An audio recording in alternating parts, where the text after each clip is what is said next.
Ooh, okay, don't knock that over.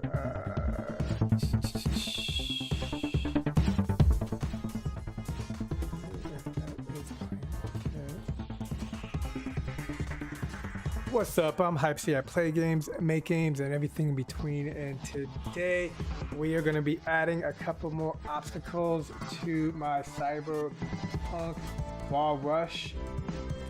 Maybe like one or two more obstacles, and then I'm hoping to... Whoa, where'd the ball go? Okay, so the ball disappeared. That looks like a bug. Let's just ignore. Sometimes when you're making games, you gotta ignore bugs. I don't know. Whoa, and that one... Okay. 2 bugs in a row. And looky here, and he's back. So... when it comes to bugs, sometimes the bug only happens to you. Sometimes it happens to a lot of people. It's always good to pay attention to bugs. So today we're going to be adding a couple more obstacles to the Cyberpunk Rush.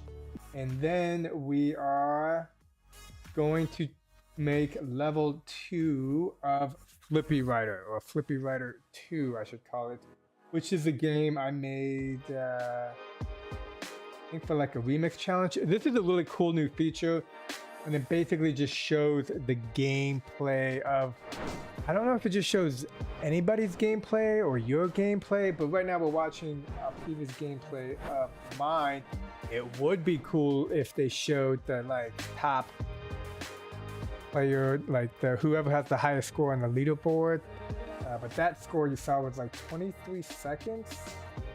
And this looks to be like another game, another replay. I don't know if it's the same replay. This is a brand new feature that they just launched. I'm not even sure. Let me take my phone out and see what version we are in this hype. So it's just cool. Like, you can see somebody else's gameplay footage. Again, that timer, that's bugging me because that timer keeps running when it should be stopping. We got 255 people on this global leaderboard, and I don't know how people do it. Like, my score is 23 seconds, but we got a high score of 18 seconds, which is super impressive. So this is gonna be later, but for now, where's the Cyberpunk Rush? This is a hype. Looks like we got a bunch of people coming up on TikTok. I apologize, there's no background music, but I have music, so that helps me out. Okay, that doesn't help you out, but here's what we're going to be looking at. This is what I've been making on my live stream and TikTok live stream, and honestly, it's just good to... Oh, you do probably have game music. It is good to sit down and just like make games without any distractions. I find I get so much more done because I think there was one day when I tried to make... I was just... What? That ball should not be doing that. Oh, did I add a force to it? Okay, so that works just fine. Oh, crap. So I really like the new saw blade obstacle I added because the ball is a little bit bouncy, and look at those green lights. I added that green light. Crap. There is a trick to being able to bounce. I don't want players to be able to bounce too much, so I'm still trying to figure that out. Oh, fun fact, the robot in the distance, who's like all the way to the left, is actually eyeballing the player. That was a fun thing I just added, like right now. I just added moments ago. I'll show you how I do that. Let's go in and hit this edit button. Remember, we're using Hype that lets you make play games all on your phone, tablet, or desktop browser. And even if you're using a Linux system, as long as you have a browser, you can make games. And that's basically the future of mobile gaming. I'm going to be slowly putting a video on that, but I think that'll take me a while because I'm going to try to write out this script, which is not something I do often. Okay, let's go over here, turn the logic on. So this is a great node. All this is done in an app called HiPipe with no code. It's basically like visual scripting. So if you understand coding and the logic behind coding, you should be able to pick this up real easily. I don't know how to code. I have tried to teach myself how to code, but I'm just not about it. I have an identical twin brother, and people think we're basically the same person, but he can code. So if I wanted to learn how to code, I could code. These are things you tell yourself if you're an identical twin.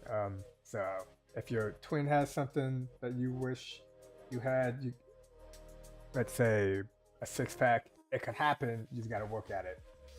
So here is this node. This is a great node, and it's super simple. Like, that's the one thing I really like about this node, and I should use it more often, is if you look at component can be used to make an object.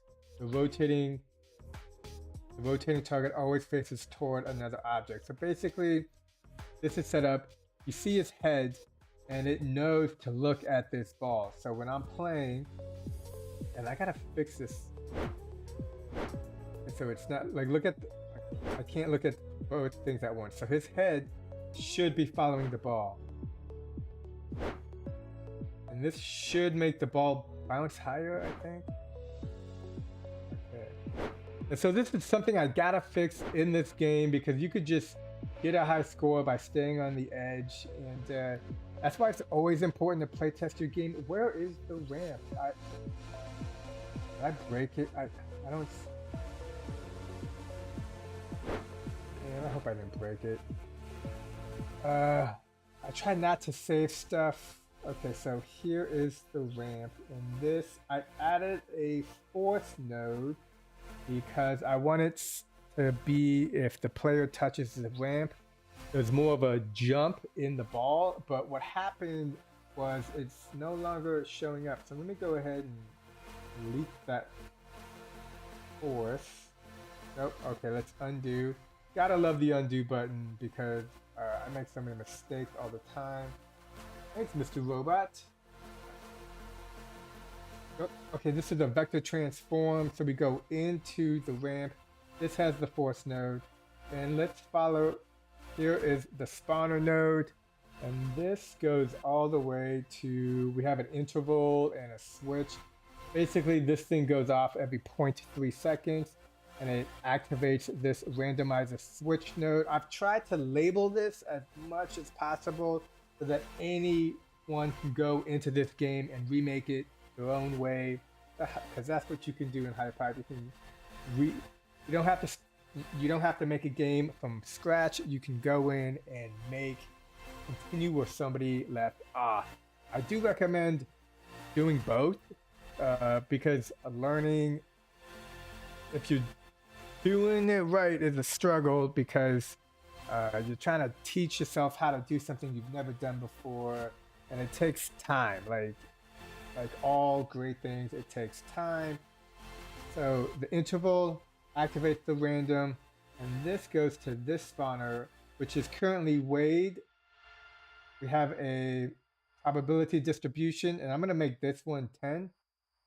Just so it has a higher percentage. Now you see it's got a 62% chance of showing up, and it wasn't showing up earlier, and I'm not sure why. I'm a little concerned I broke something. There it is. Okay, so it's good. But notice it doesn't fly up, and we want it to fly up, or we want the ball to fly up. So what we do is we go in here, and we're gonna add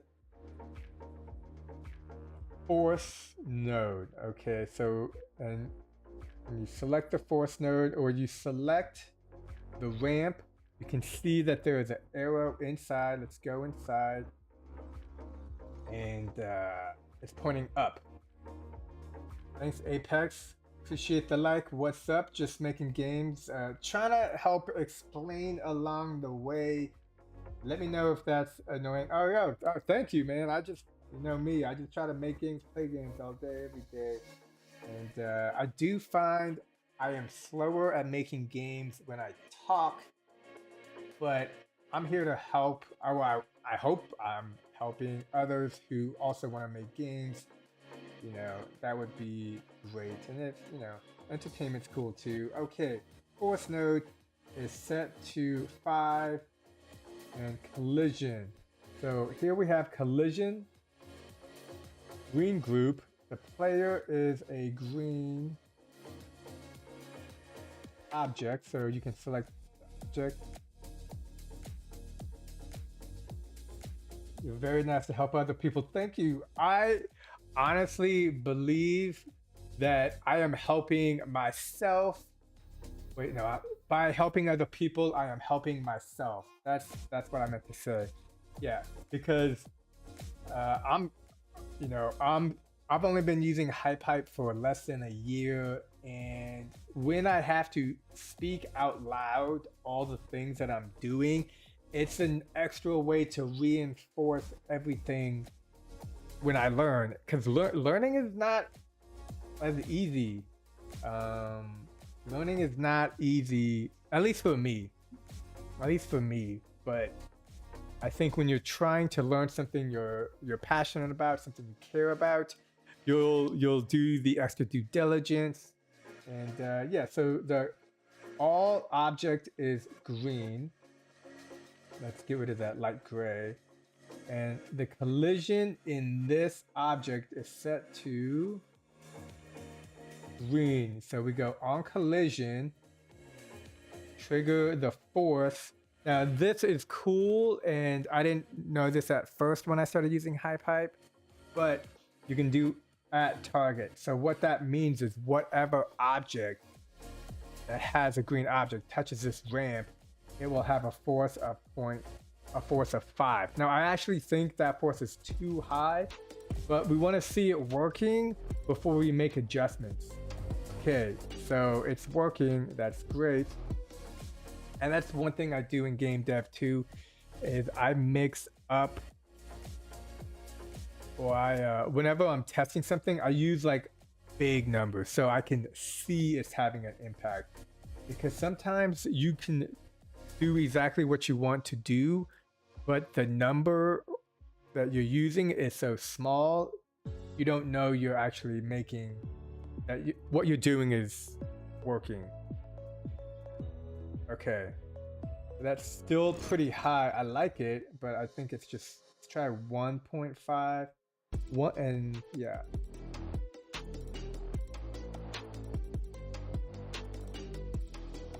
And then I feel like a double, like if you hit that, I really enjoy the, oops. Yeah, that's cool. Loving that new saw blade. Okay, cool. So you can jump over doors. Maybe 1.25. This is where I kind of get a little, you know, I spend time on these little things that may or may not be important, but time will tell. Okay, so that's working. Let's get a new object. And I've been road D, E, F. This one should be G, O, H, A, B, C. What am I missing? We got road A, B, C, D, E, F, G. I don't have a G, and I'm gonna delete this object because I don't need it. So let's go here. All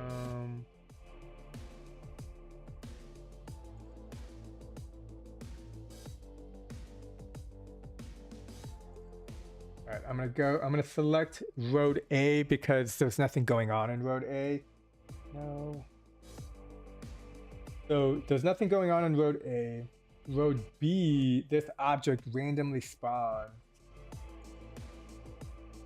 Let's set the force randomly spawns. Does it randomly spawn? It does, but I don't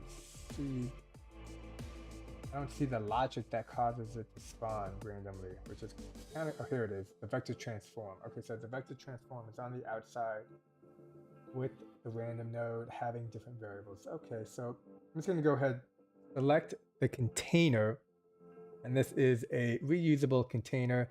There are 3 types of containers: add-on, reusable, and remember, throughout HypeHype, if you hit the question mark, It will bring up the wiki.hypipe, and that will give you more information on all the things that are helpful. And sometimes there's YouTube videos. I've seen all the YouTube videos like multiple times.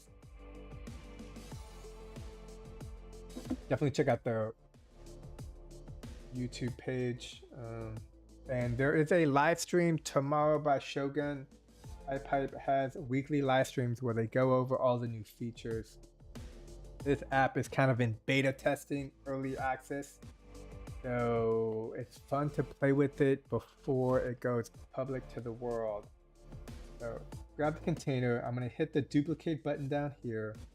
And for this, we want to do copy this container. Create new instance is what you want to do when you want to put the object into the game.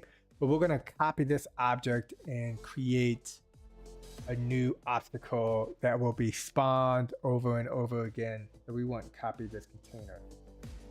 And as you can see, there's a container. And it looks like the force node came with us, which is cool. We will not be using it, but still cool. Okay, let's go over here. And we'll call this road G. I believe that's the next letter on the alphabet. And delete the force. And this as a collision trigger. Delete it. And let's go ahead and delete that. I should have just copied road A. So now let's go into the assets. Thousands of assets, new assets being added every day. Looks like they have been adding. HiPipe has been adding. What are these? Cloaks? Rogue. Boots. Rogue. Gloves. We got the statues. I'm kind of looking for like, I want to say like pikes. Ooh, maybe we can ninja swords would be cool. This is cyberpunk thing. Lasers, moving lasers could be difficult to set up. So we need some kind of obstacles. If you got any ideas, TikTok, let me know what you think would be a cool obstacle. Pickaxe, a mallet. Ooh, mallet. I like mallet. I think there's multiple hammers too. So let me type in hammer in the search. Now there is the icon menu when it comes to the assets. Oh wow, that's the hammer. I like the fantasy hammer. And you get the top left over here. You can hit icon or list. I prefer the icon. But the list has the hashtag, which does make it helpful when searching. So I kind of like this simple mallet, but this is the cyberpunk. We want, what is the most cyberpunk hammer? I mean, I'm still gonna have to rotate the hammer, but cyberpunk, I think this one kind of looks. I guess if we just give the hammer a color theme. I'm thinking, I wish they had this one over here that's red or the blue one. What do you guys think? Red or blue? I'm gonna go this one. And let's change these colors to make it more.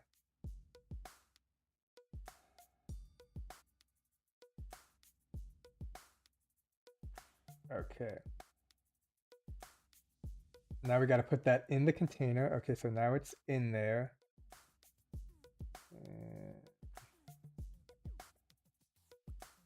Gonna go ahead and make it bigger.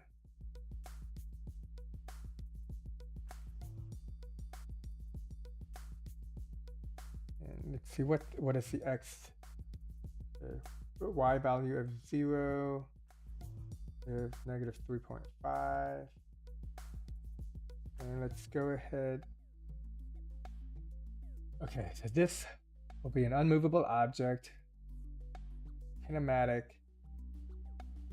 and now we're going to need to have a wave generator and the transform. And the transform will be set to rotate. And crap. Okay, delete the transform. So there are two ways you can put objects or nodes in a game. You can put them directly in that object, or you can even have them outside of the object. It kind of depends on what you want to do. Because we want the transform to rotate, we want the hammer going down, kind of like this. You know what? I even think the hammer will be moving like this, so I might need to still change this up a little bit, but I'm glad I came up with that now. So let's go ahead, grab an asset.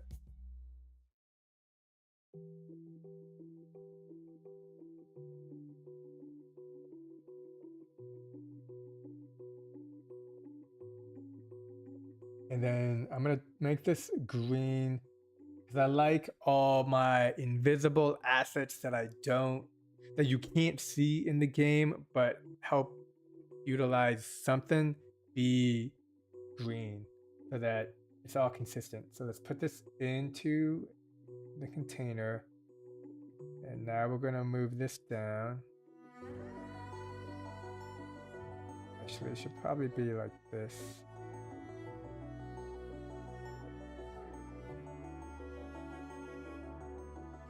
Let's go ahead and move this up.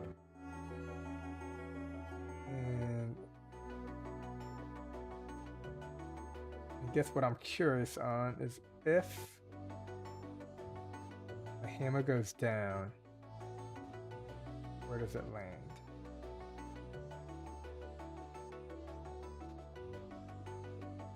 Yeah, that's okay. Well, it'd be like this, right? Yeah. If we want it like this, probably would be better.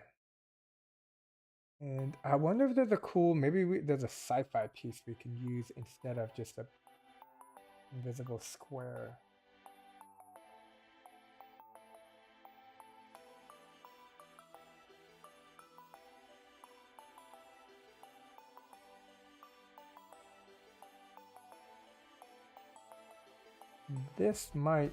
This factory could be a good tool. Ooh, even we got some machine stuff.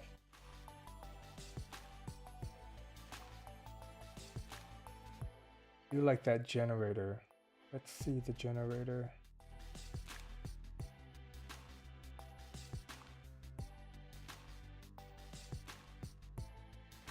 All right, I'm gonna put that in there. Oh, but then the generator will move. Okay, so here's the thing. Whatever object we pick is gonna move like that, which might be okay, honestly.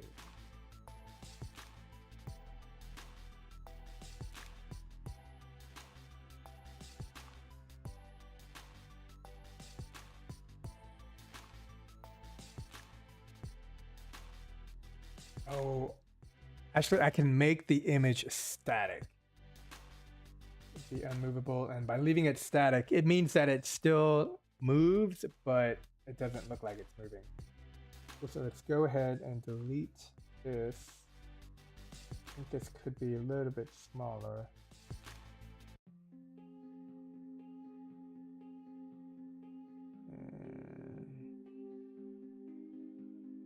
And maybe it does need to be a little bit bigger. Okay, cool, like that. Make that object red, this object red. If the player touches any red object, game over.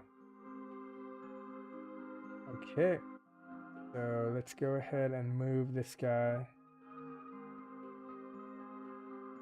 back like this.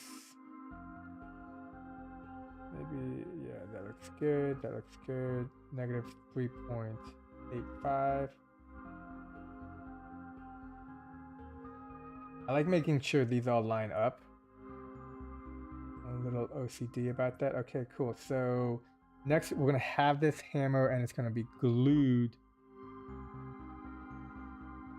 to this object. Oh, but then if the object is glued, it takes on the physical properties of the parent object, because you have a parent.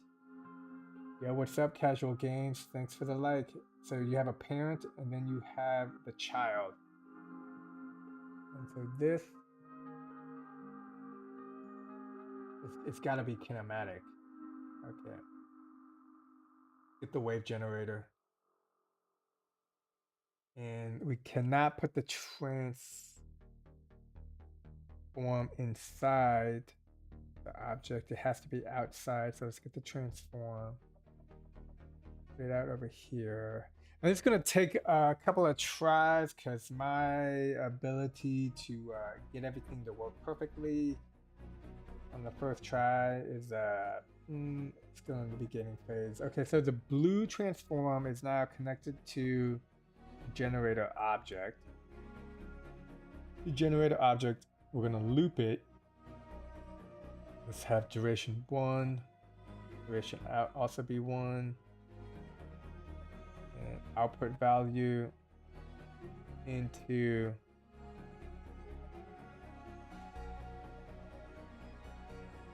the amount for the transform. Okay. And what do we need? We need a spawn node. So let's grab this one and we'll just copy this one.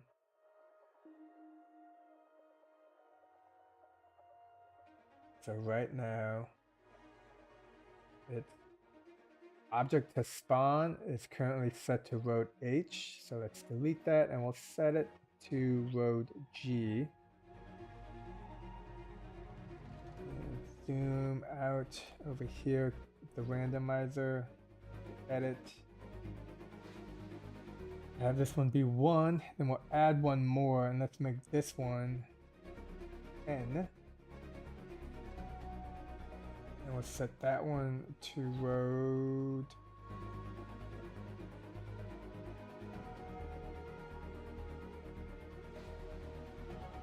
Not find suitable data? Oh crap. Oh wait, no. I want it to set to the spawn. My bad.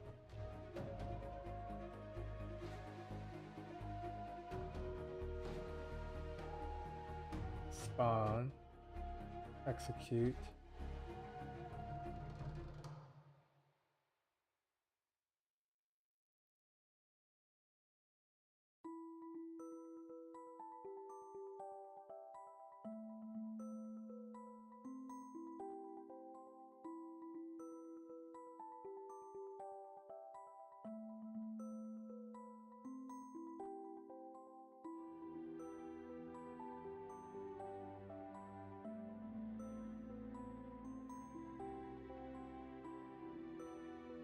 Alright, let's see what this looks like. Okay, so we got the hammer, but it's not coming down.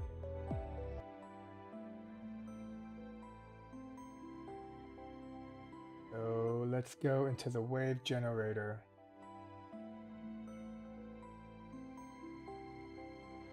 We got the wave going over to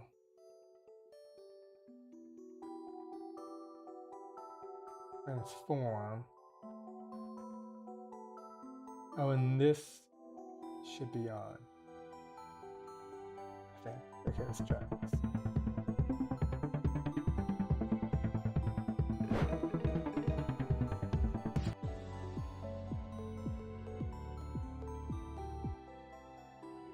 Definitely like the way it looks. Now we just need to get it to work.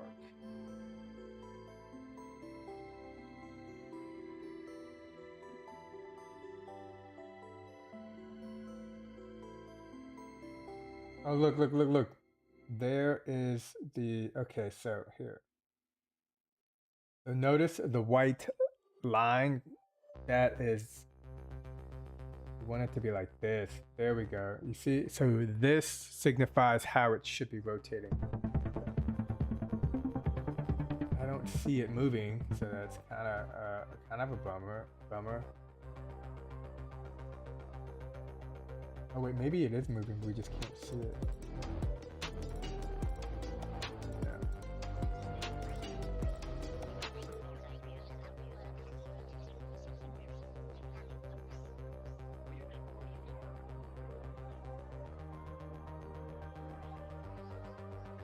Does this need to be in there? No.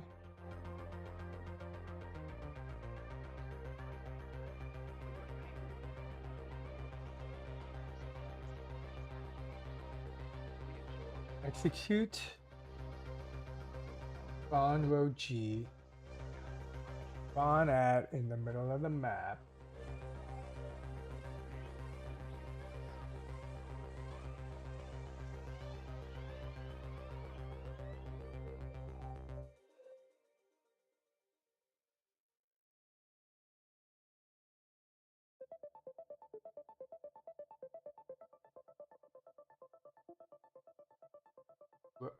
Rotate, transform.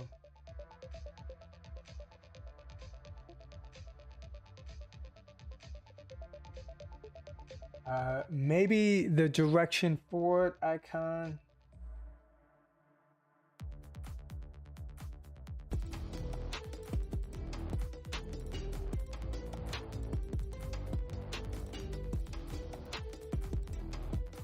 Definitely like the way it looks. Oops, we lost the ball.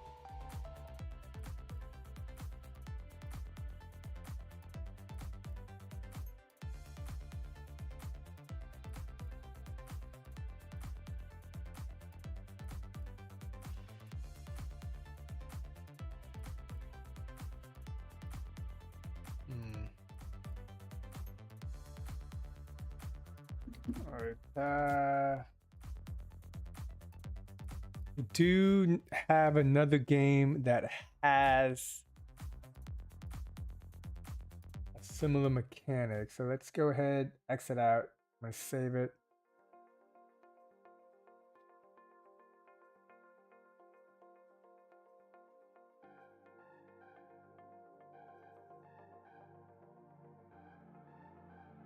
Yo, what's up? PT Jones in the house. Thank you. I trying to figure out some wave transform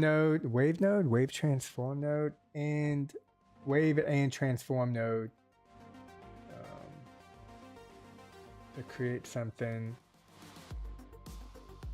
Gonna try to finish up some more obstacles in the Cyberpunk.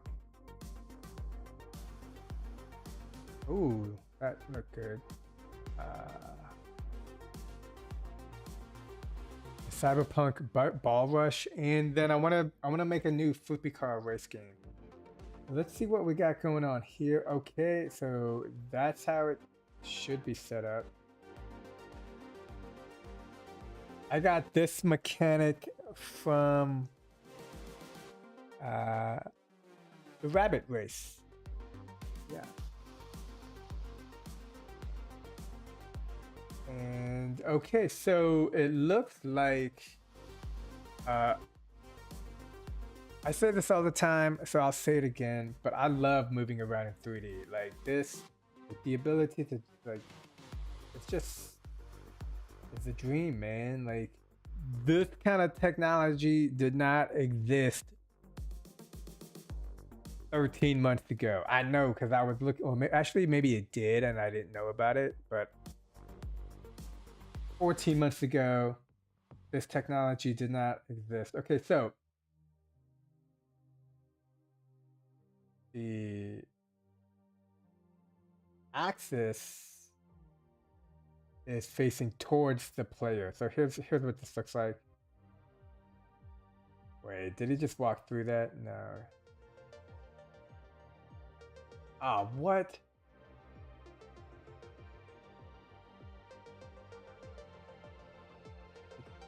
That should not even happen. Physical light.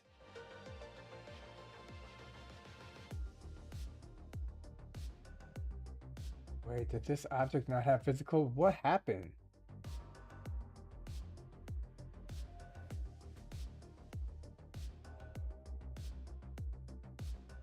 Alright, I'm gonna save that. And there's no game over. What's going on? To be fair, I have not looked at this game in a very long time. And Hypipe has gone through some really cool updates since then. But is there no game over?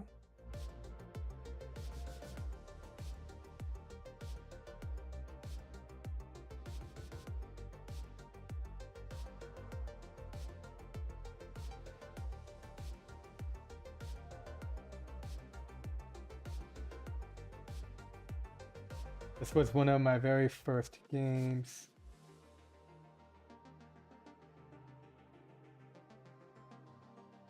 Wait, is this game published?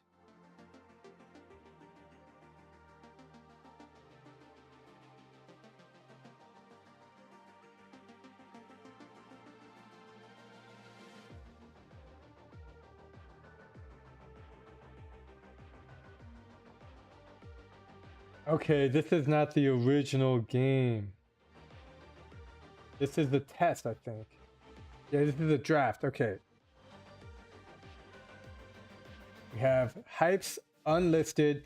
Unlisted means other people can see them. So if you're working on something, and I'm super excited because tomorrow Shogun's going to be talking about collaborative game development, which is really cool. Purely, it's just a really cool concept that I've only seen on like tweets and some videos. And I'm super excited to be able to make games with other people all around the world sooner than later.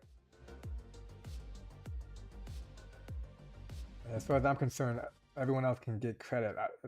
I just want to make some cool stuff. Okay. Anyways, let's find the actual. There we go.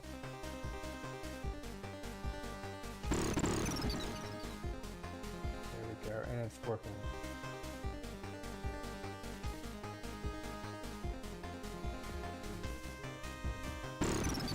I got hit. I kind of want to remake this game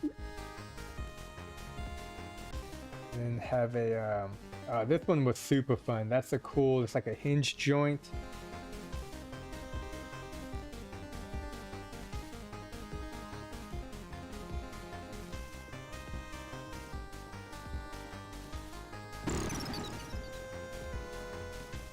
Oh, nice. Henny's got number 1. I didn't even know you can get 20 seconds. Well, I guess I got 20 seconds.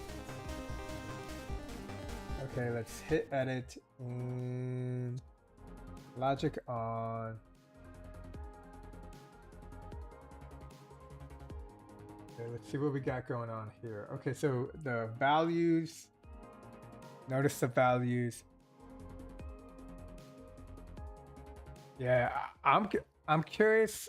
So I've seen the co-op editing for 2 people, and obviously you start at 2 people, but I hope the long-term goal is to be able to, like, I don't know, have a bigger number of people. And then we could have like future game jams where everybody works on, like, I mean, you got the cool game that has like multiple mini games. Like that is possibilities in the future with multiple collaborators in a single game, like a game within a game within a game. Gotta stop. Okay, so I'm gonna take a screenshot of this so that I can use this later. And this looks all good, although it's a little bit weird because the transform node doesn't seem to turn on. Like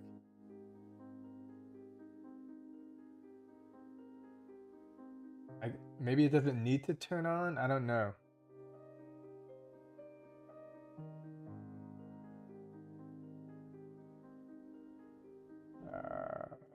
Back.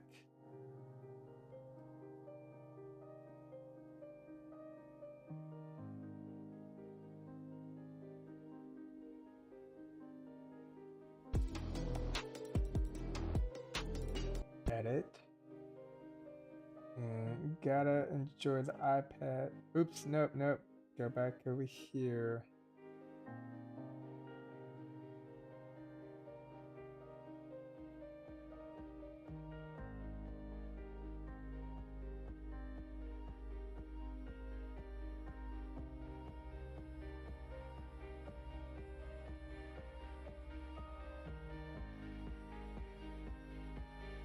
Okay.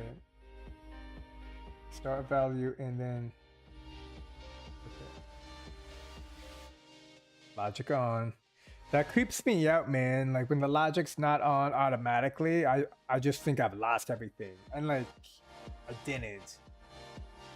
But I do think that. Come on. Okay. Where is...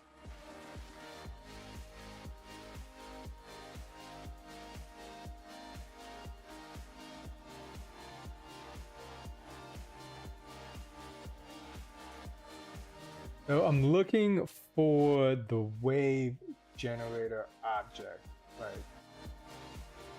or that white invisible line, so I can make sure that this is actually facing in the right direction.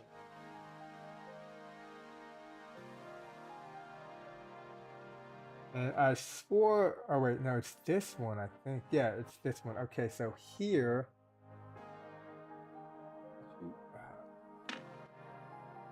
oh, maybe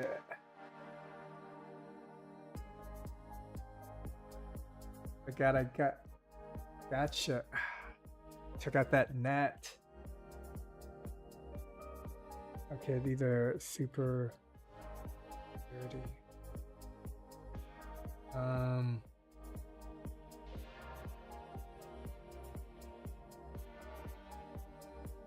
So that piece is facing the character.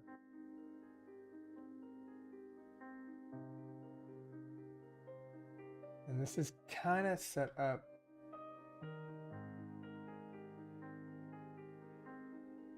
Wait, is this set up in the same way? Okay, I'm gonna need some. Okay.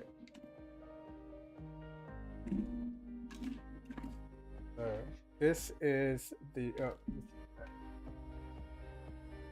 this is the banana, and this is facing like this, right? If I'm the banana and the hammer is going like this. Okay, so now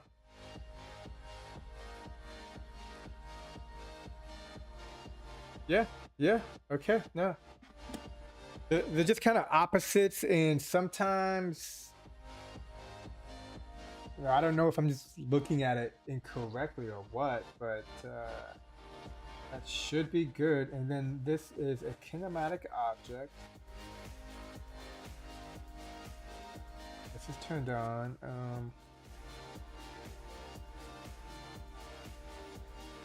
Duration in, duration out. Our value -90 and 90. So let's try that. Oh, you know what? I bet you that's it. Because we are doing a rotation and not a movement.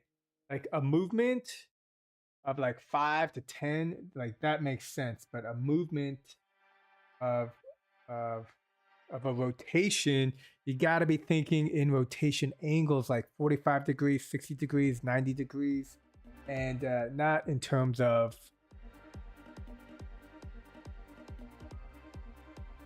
single digit numbers like 1 and 2. But I could be wrong. Let's find out. And it's moving. Not how I want it to be, but that was that, you know, we're going in the right direction. And like I literally set this object to be the rotating object, so the whole hammer didn't move like that. So let's see if I can't take this, detach from parent. Now let's see. Okay, notice that is swinging.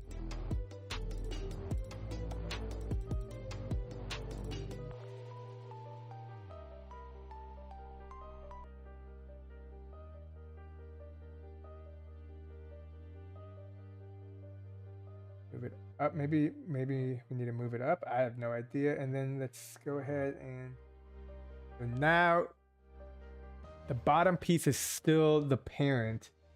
It should. It's making the center point the center of the combination, which of the two, which is not what we want. I mean, it's not that big of a deal if we have a floating hammer, but let's see if we can't. Oh, and then we can mess with the tweens, but because then it could be like a hammer coming down hard and then slowly moving up. That would be cool. But let's figure out why it's spinning in the center. Well, what if I move this guy all the way down?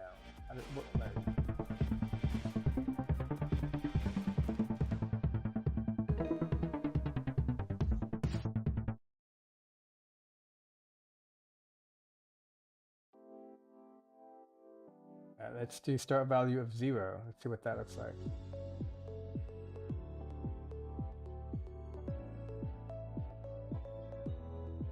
Okay, so we don't want that. Let's see what this looks like. Just messing with the numbers. This is my go-to move.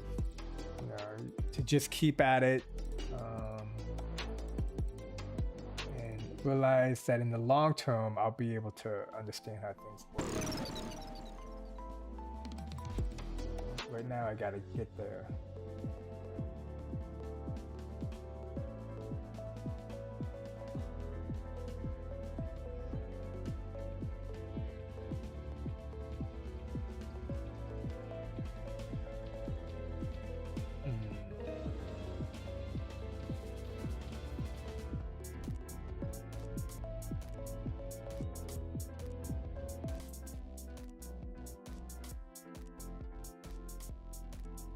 So I'm trying to think if there's like an anchor point or something like.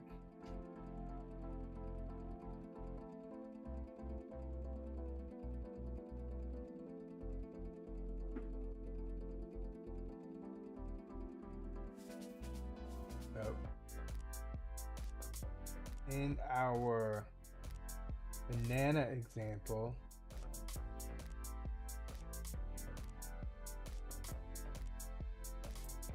felt like that object was staying still.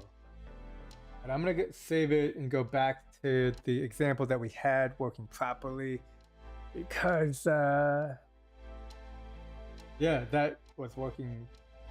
I thought it was working where that white piece or the end of the hammer is staying in place. I'm missing anything.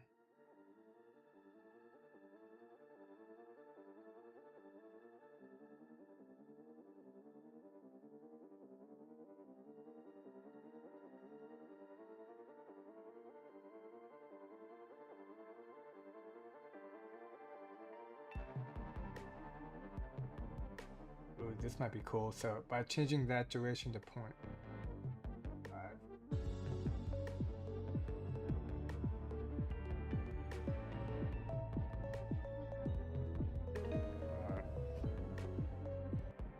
Let's get out.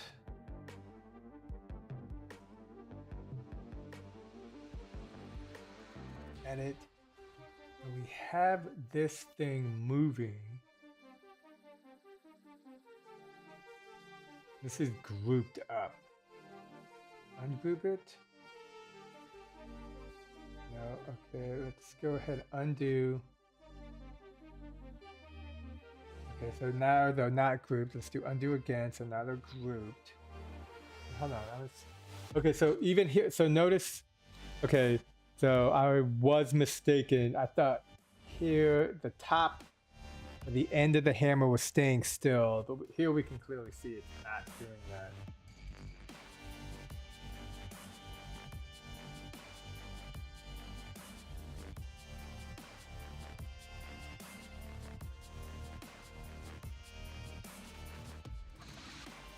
So that's time.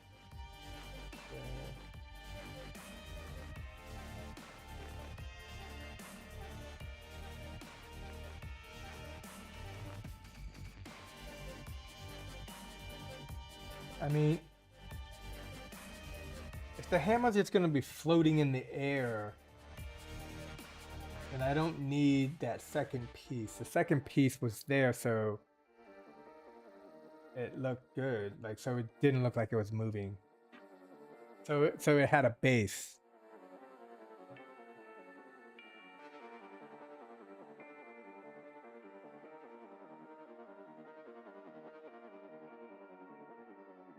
The local transform. Maybe the local transform, because the global transform is like a. Yeah, let's try that. I think that's good. Nope, still the same.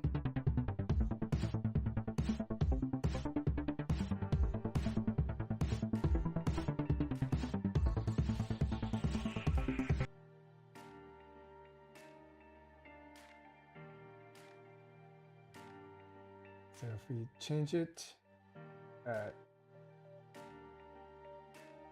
let's see, deselect effect physical. Yo, that was it. Okay.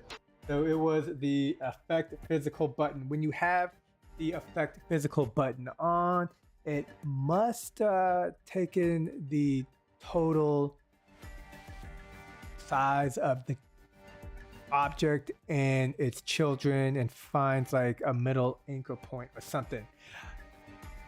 I actually have no idea,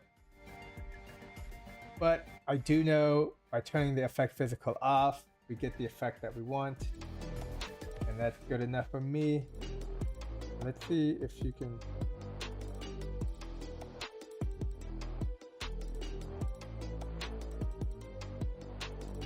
Okay, I don't seem to be hitting.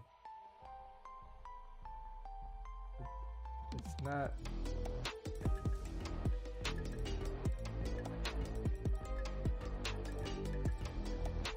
I was basically trying to run into the hammer, and it's almost like I can't.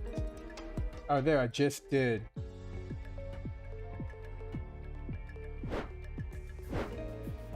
Okay, cool.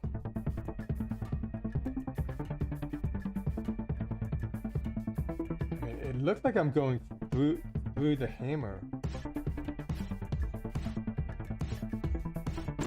Right, let's make sure we have a physical object here.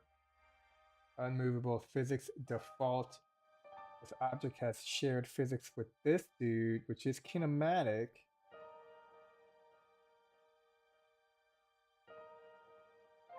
Set to red.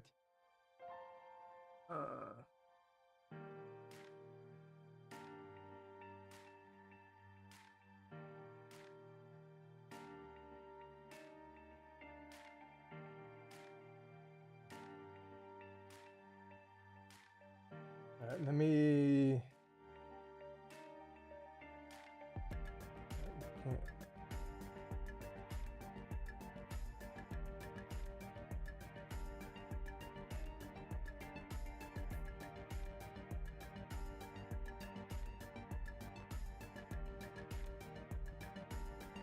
I'm just gonna make it super wide because and it has to be hit, right? Hey, look at that, it's going through the hammer. That's game dev, you fixed one thing, you got something else not working. I mean, I think it's going through the hammer. Oh crap.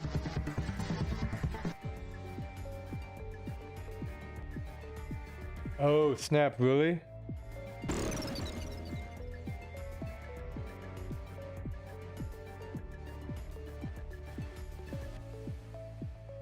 That's kind of cool. You just sent me a message. Here.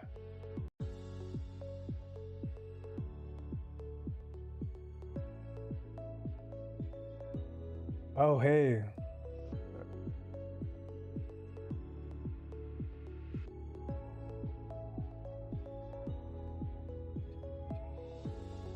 Okay. So hold on, let me hit this button.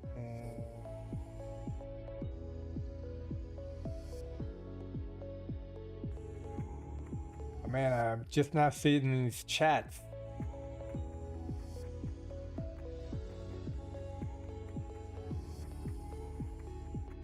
What's up, Tiny? Thanks for hanging out. Ooh, co-op.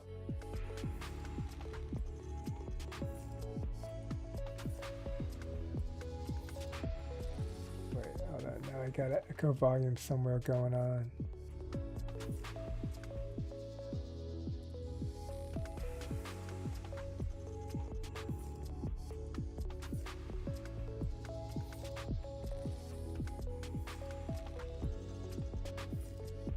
Oh man, and now this is all okay. iPad looks good. I found my old 2014 Samsung tablet. Oh yeah, try that out, man. How's the? Did you get it set up? Oh man, and my camera looks bad over here too.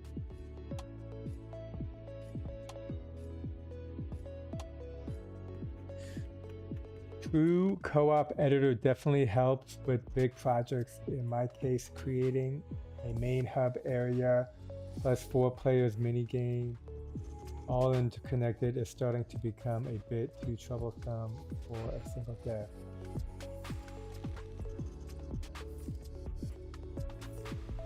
I mean, your game within a game looks super sick, PT Jones, and yeah, I think sometimes you gotta have like almost like too much as a goal, and then challenge yourself to try to try to meet that challenge. And if you don't, all the stuff that you've made is pretty dope.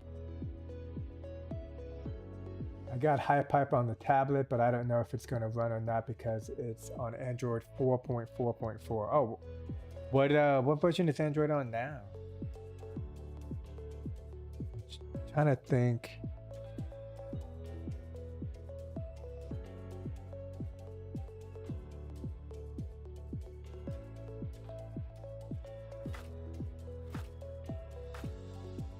Yeah, the chat feature is not working for sure.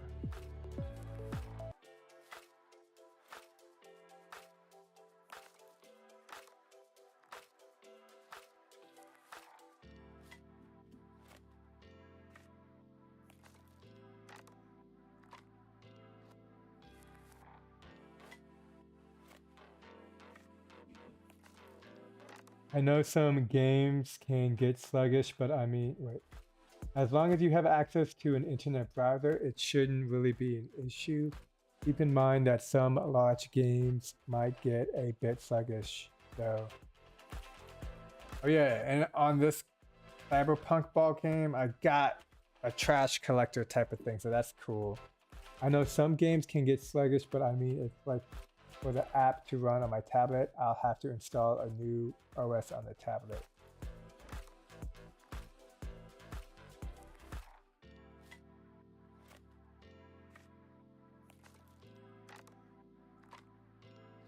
I wonder if I can hit up that restream key while I'm live.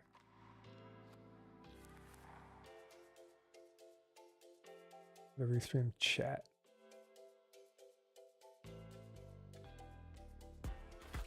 What's a live stream without technical issues? Oh, wait. Yeah, how are you typing that? How am I reading that? That's... Hold on. Test. I think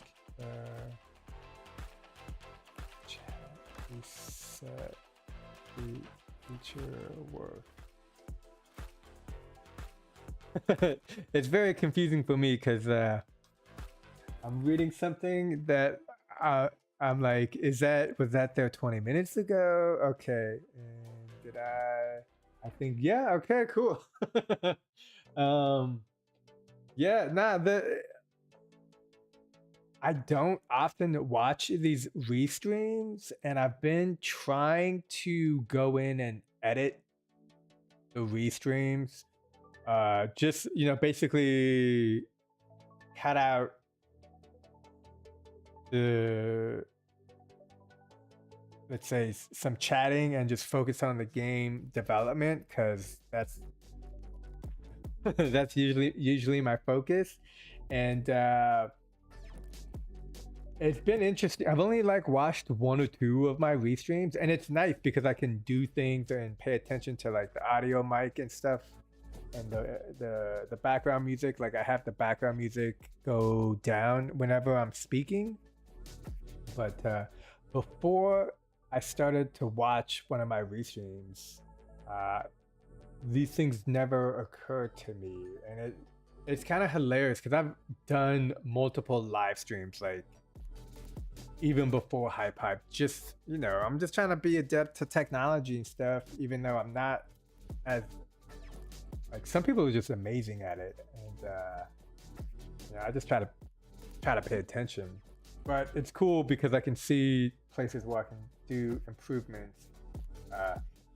Let's get back to the hammer.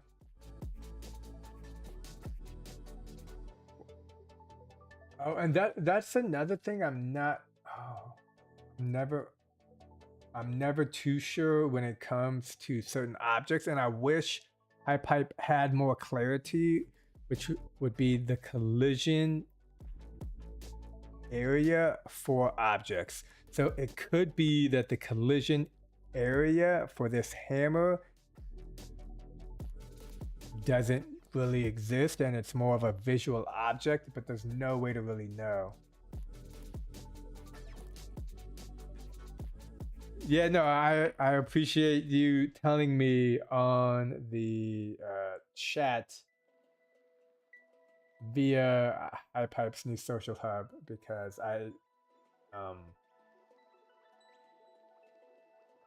yeah, when you can't read a chat, that can be an issue. Okay, so let's go here. So right now this object has the wave generator, and let's put the wave generator in the hammer and disconnect it to that generator piece, because I want to see if there's a collision happening or not with specifically the hammer, because it looks like it is happening. And honestly, it just kind of feels like I'm missing. Yeah, look, see, there it went through the hammer. That is Korean for watermelon. I typed in, this is funny. I typed in HiPipe into multiple translators to get hopefully HiPipe in Korean, as I know a little bit Korean because I'm half Korean. And one of the translations that I copied and pasted, I put that text in, which is really cool. That's something I learned from Yelp, is if you want to have cool characters, I just added the Korean keyboard to my iPad, and yeah, so I could add the Japanese, Chinese, Thai. I guess Spanish would work too. I am trying to work on my Spanish, but I know some Italian. Non rompere la palle. But yeah, this is how you can get other languages in there.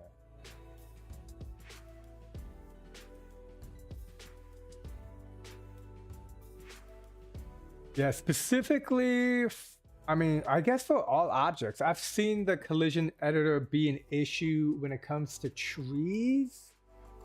But because I've been making games for the App Store and Play Store for the last 5 years, I know, I would know what the problem is. I know it's the collision editor. I know you can't see the collision editor. And yeah, I used to date an Italian, and she taught me that, because Italians have a lot of passion. And,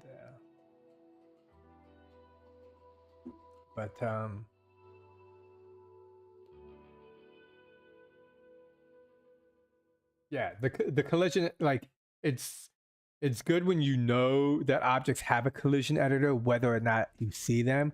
But anybody like new to game development, they, like, it might not even occur to them, right? Like, the collision area, people would think, is just where you see the object. And I would also recommend PT Jones. I have a video talking about how you can like make assets, if that's a thing. But what's cool about that, or yeah, I have a video on YouTube. The cool thing about that is you can see how the collision stuff is done. My Blender skills equate to like being able to make a soccer ball. I'm sorry, a football. But yeah. Very weak Blender skills. Okay, let's go here.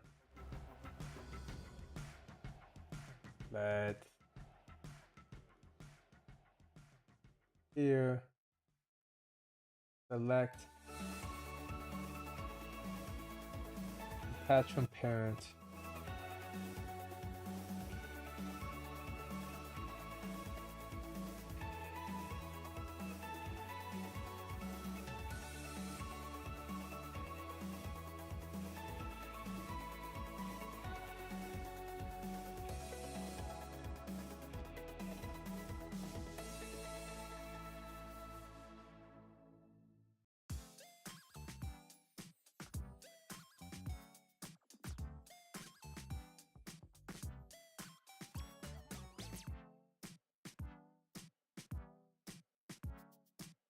What did we set for this one? We generate 0 and -90.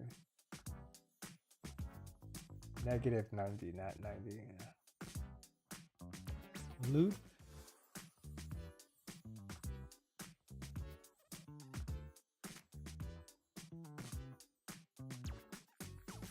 Like, look at that. So we can see that the rotation point is up at the top, which is E. Oh, it'd be cool if we could move it local transform. No, that's difficult.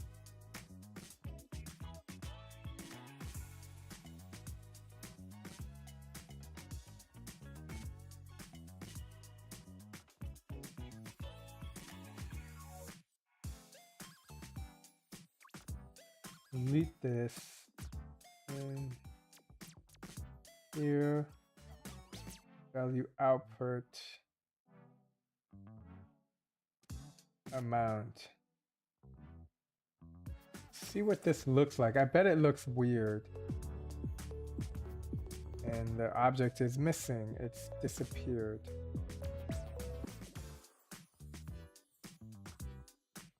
Yo, what's up, Max? 1K in the house. Sweet. Like some cake. I saw a place. I went to a pizza place here in Kentucky. I shouldn't talk trash about Kentucky. I'll just not say anything. But I can't wait to be in the city and eat food again. Although, to be fair, I cook amazingly, so I can cook. Okay, so the object disappeared. That's not good.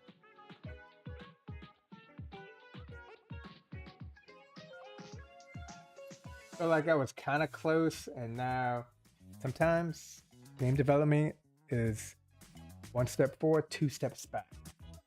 Ideally, it's 2 steps forward and then 1 step back, because that's just life. But what? This is not. I mean, this object just disappeared. Oh, is it? Okay, I think the object was not in the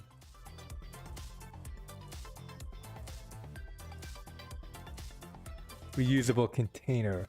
I don't know how the object wasn't in the reusable container, but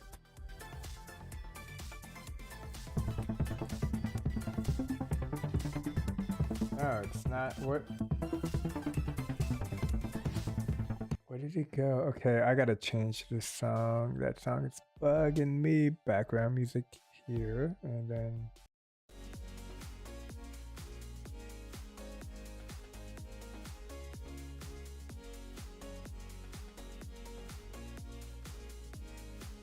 Okay, I'm gonna hit undo like 5 times. One. Oh crap. Should be okay. Should be okay.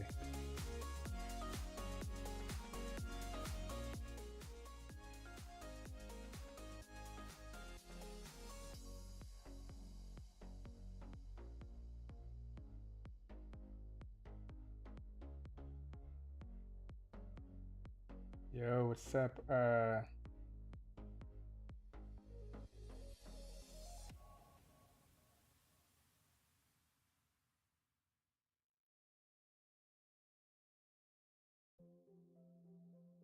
Max, it's on early.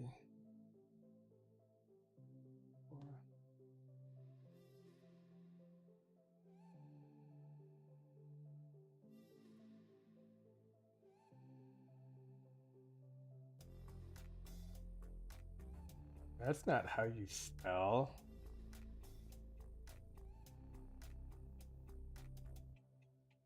I apologize if you asked that question a while ago. Let's get back into it.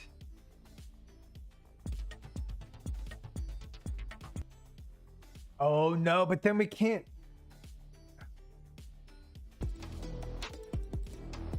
Did I ever save it? Okay, let's go. So here's a fun little trick. Okay, I did not save it, so we're gonna exit.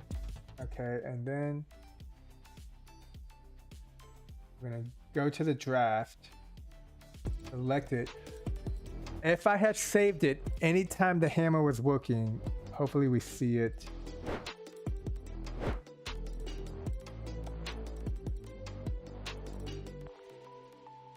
And we don't see it, and I'm gonna hit edit, and I'm gonna hit cancel so we can go back to where everything was, because there I think I know how to get it to work close to what we wanted. So auto saved, cancel. So now everything, because again, everything crashed. And if we go here, select this, turn off affect physical, I bet you it'll work. No, it's not working. Okay, wave generator up. We need this to be -90.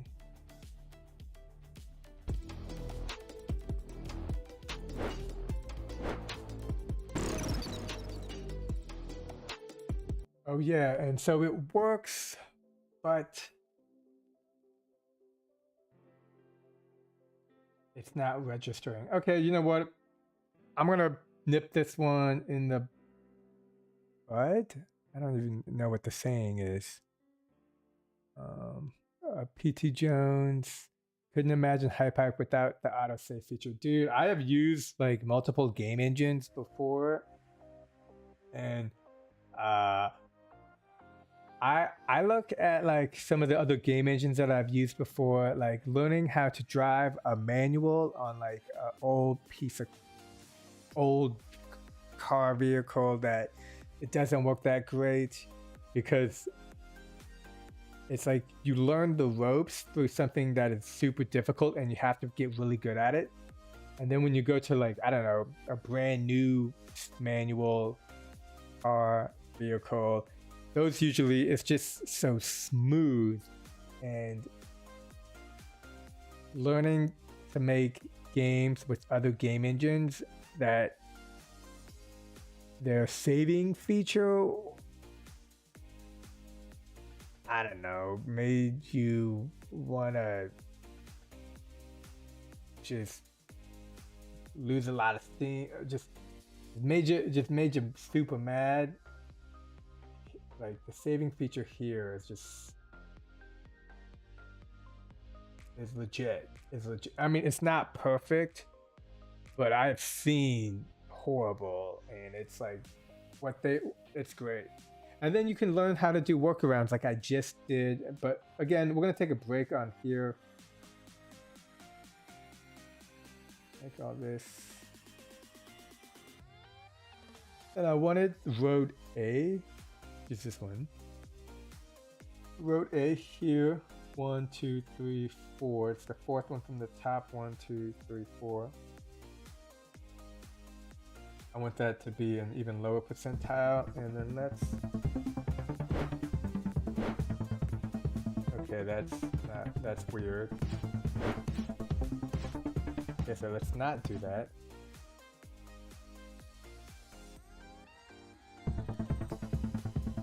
Oh, wait a minute.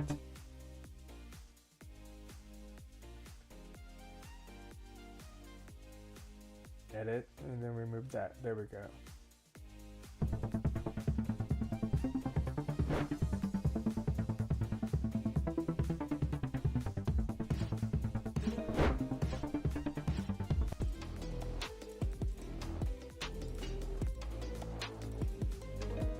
Oh geez, I'm just doing bad.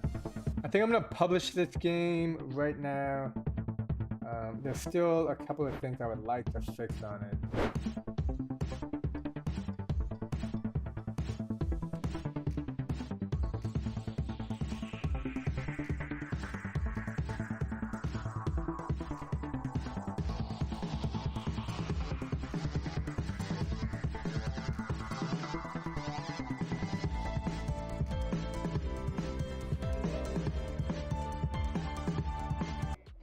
Well, you know what? Just because I couldn't get this to work doesn't mean I can't add something that's not as complicated as a hammer.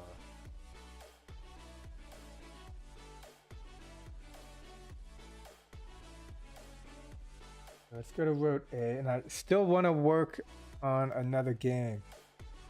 That is Korean. Yeah, it says watermelon because I love watermelon. And suba is how you say watermelon in Korean. And fun fact, Korean isn't the actual language. The language is Hangul, but people say Korean because it's the language people speak in the country of Korea. But the language itself is actually called Hangul.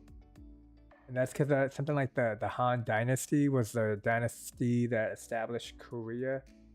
I know too much about random things. I know a lot about Italian culture too.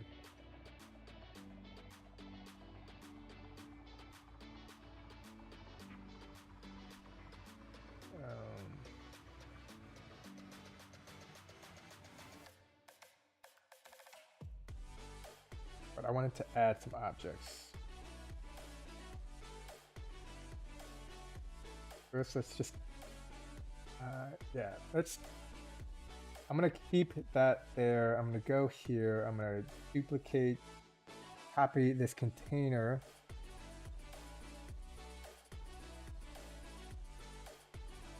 And we'll call this one road, what is this? G, A, B, C, D, E, F, G, H we have, and this could be I.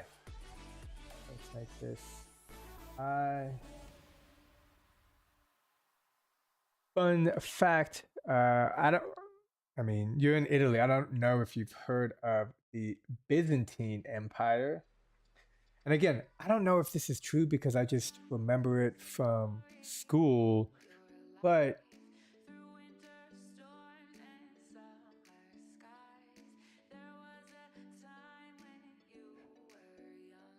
well, in Italy, there are some people that still believe in America, you speak American.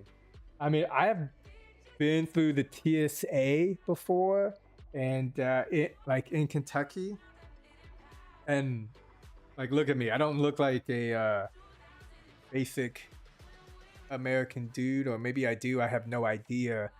But I had the TSA guy ask me one time, and he was like, how many questions well, no, he was like, how many languages do you speak?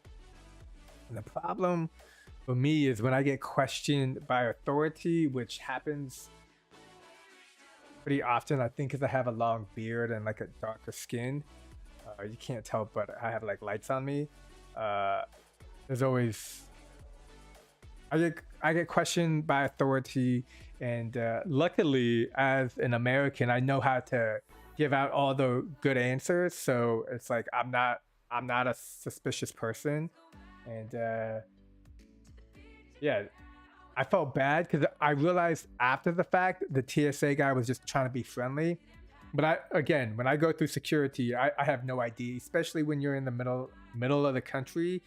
Like, you put me in any major city, I look like anybody walking around. You put me in the middle of America, I stand out. People look at me like, what's up with this dude? And is he homeless because he has a beard type of deal? But I told the dude I spoke American. He was like, how many languages do you speak? And I was like, I speak American. And then I realized he was just trying to be nice. And I was like, oh, I'm a military brat. I grew up all over, yada, yada. But yeah, sometimes, I don't know, man. Let's add.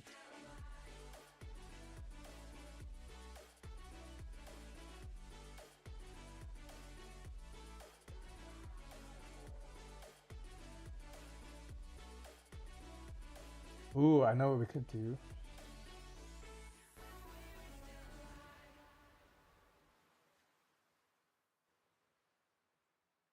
Well, I know what we can add. There is.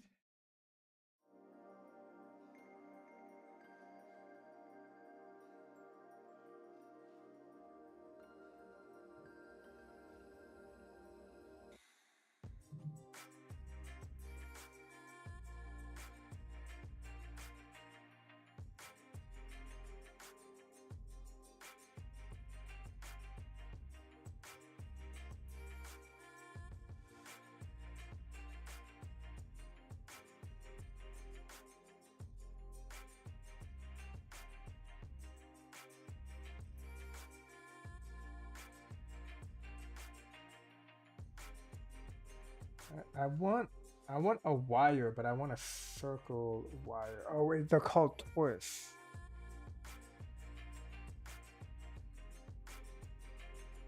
Yeah.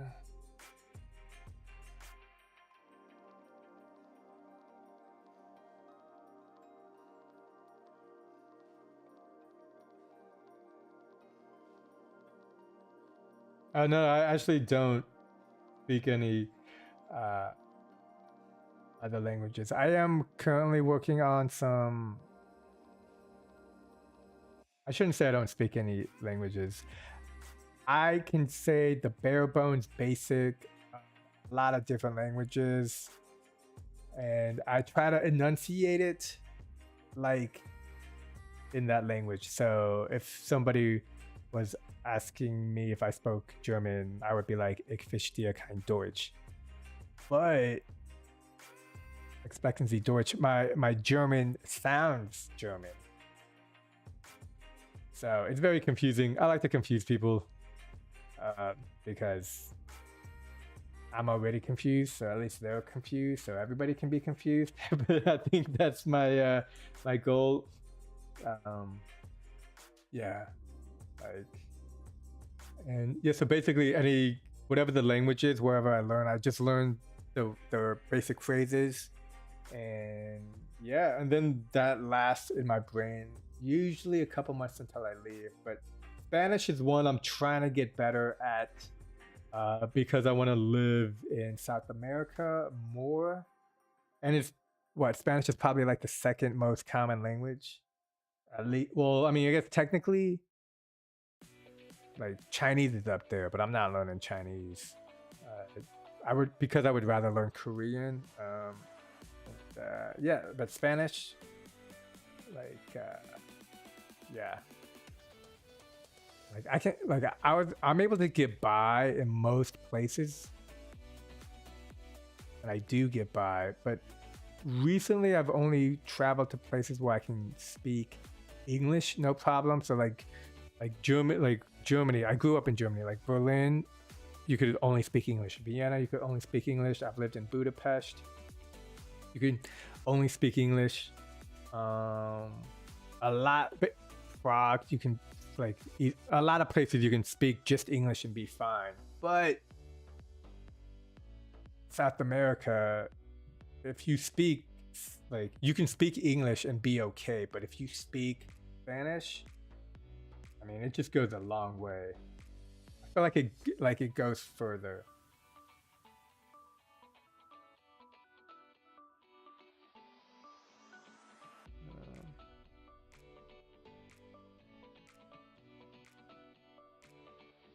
I like this one.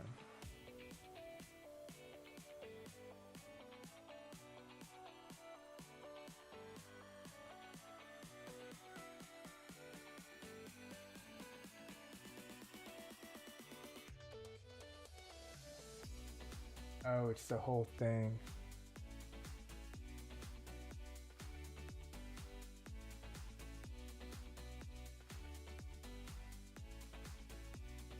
Wait, this one. Oh, but that does not. It's not what I'm going for. Oh.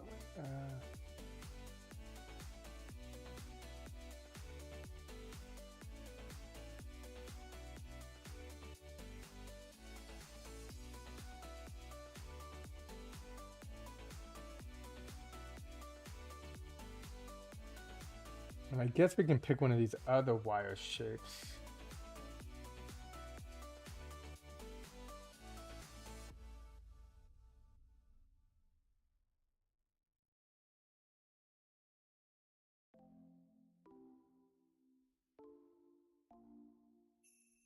For this one.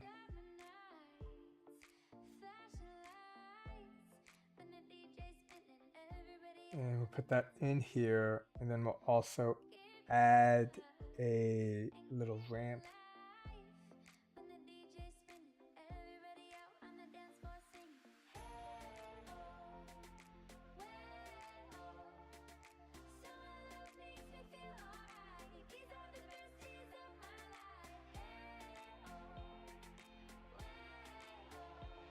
Put in there.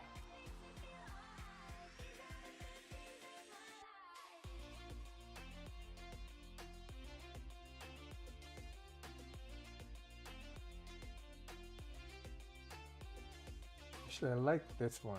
So let me go,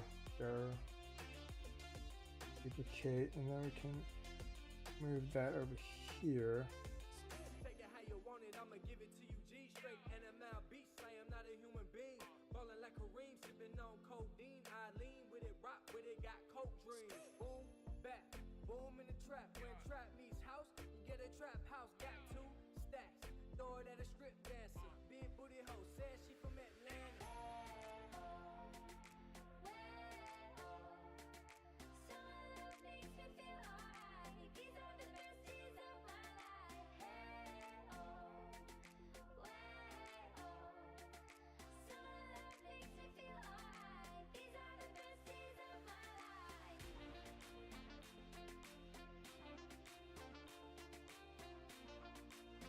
Oh wait, that's the vector transform. Oh, and inside this object is the force. Okay, so let's take this force and we're gonna make it 0.5.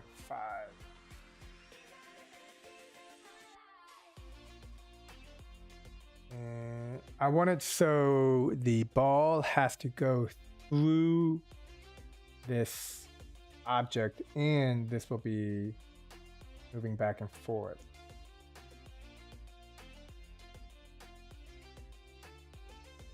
We can maybe have it also, yeah, moving back and forth, like moving. I see. I would like to visit Germany someday. I have a couple of good friends living there. Just German sounds a bit too intimidating for me.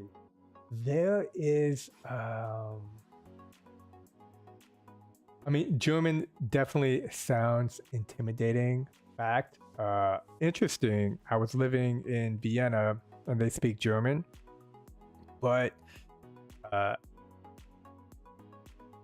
everybody in English sounds like Arnold Schwarzenegger because Schwarzenegger is Austrian, but he is more, in my opinion, my humble opinion, he is more famous than all the people in the country. And so instead of him sounding Austrian, all Austrians sound like Schwarzenegger. And it's interesting because I've definitely met like oh, is that the, which one is that? Is that, I think I see that every day because there's a picture of it. But let me, if that's like the fancy one, I don't think I have. Neuschwanstein.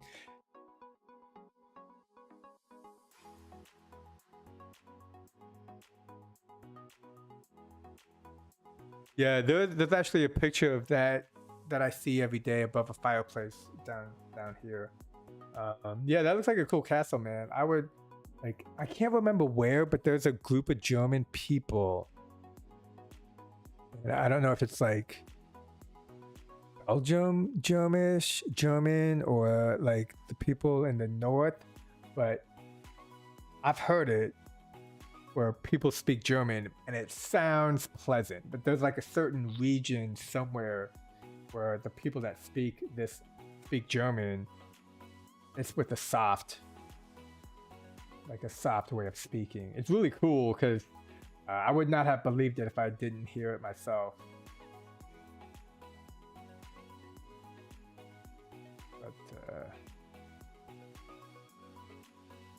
yeah, for the most part, I totally agree. German sounds, it just sounds aggressive. And it's not. It's like, where's the bathroom?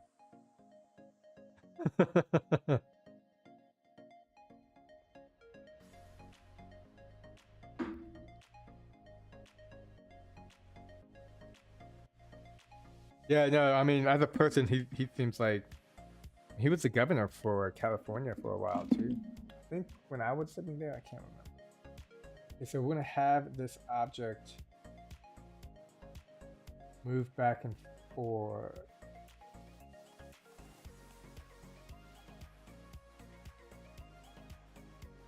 Okay, so this object, I'm gonna copy this one, grab these two, duplicate, and let's see if I can't move this.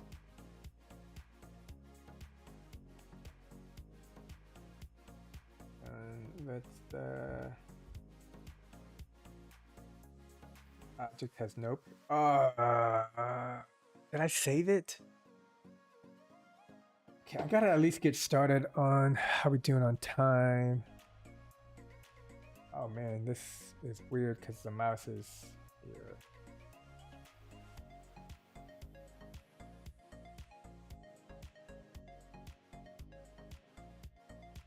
I had my mouse on my iPad screen. I've never seen that before. Oh, thanks for the like, dude. Everybody, thanks for the likes on the TikTok.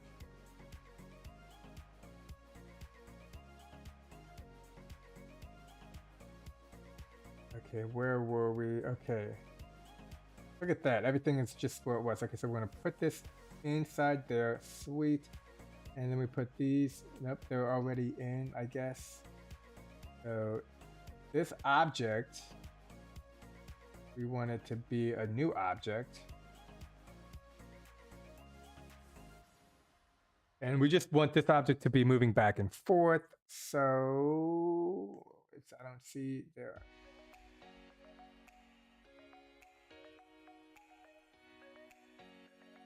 Rotating like that.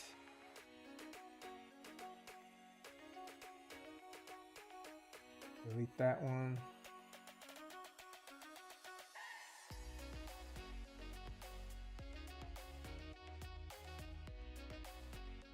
And we want this to be what, red.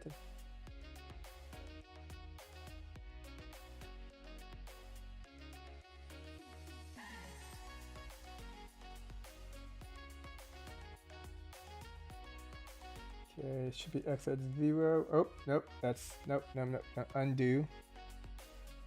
Location, X at 0, not scale at 0. Okay, so this ramp should appear randomly, and next we need a spawning node. So let's just go ahead and duplicate that one, move it over here. Object to spawn, hit clear and select the instance. And the object is set to spawn. Follow the green arrow where we want it. And now we need to add a switch.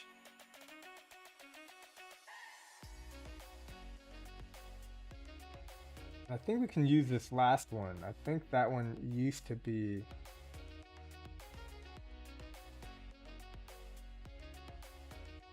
or the hammer we were working on, but we couldn't quite get to work. Oh, and then from here, edit, oh, switch, edit, grab this one times 10. That way it just shows more. Wait, that's gotta mean that the object doesn't have, that the collision for this object, what is going?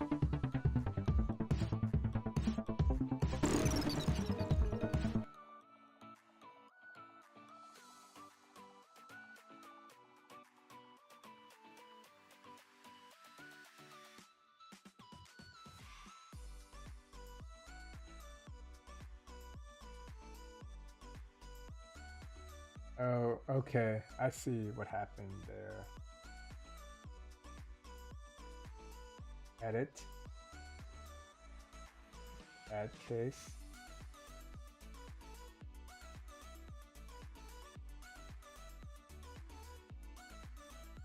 There we go. I accidentally just totally messed that up. I had it spawning 2 roads. Oh, and we wanted to spawn to the spawner. Whenever I think I found a shortcut, it's usually just the longer, like the incorrect way. So, okay, so let's see if we can go through this object. We can't, and that's a bummer.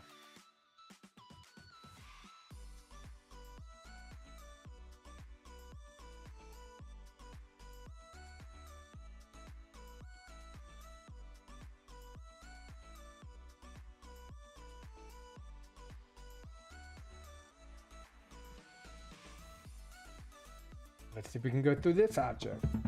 And the object is set to be red. Yes, we can. That's great. So let's make it smaller. And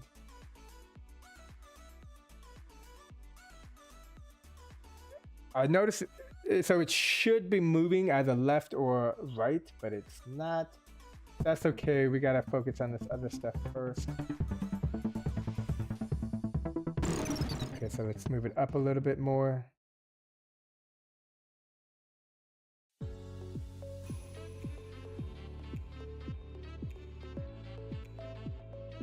Still needs to go up a little bit more.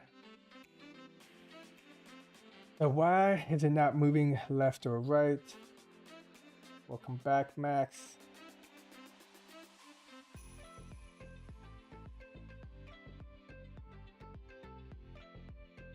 All right, let's take a look.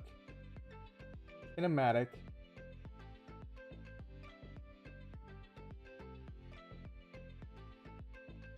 Collision trigger.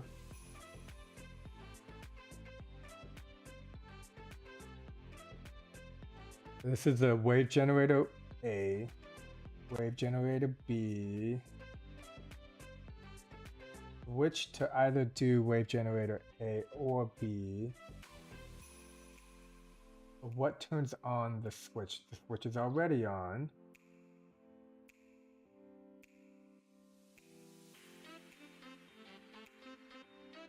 And I should have saved it. I gotta save it again.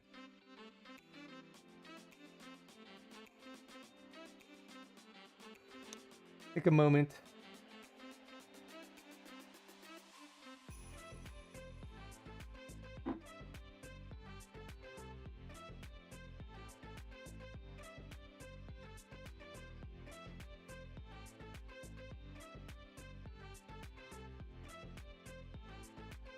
Got two squirrels going at it.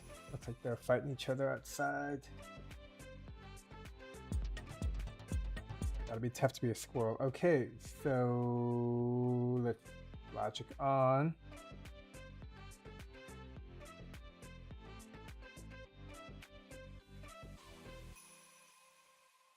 First, this ramp.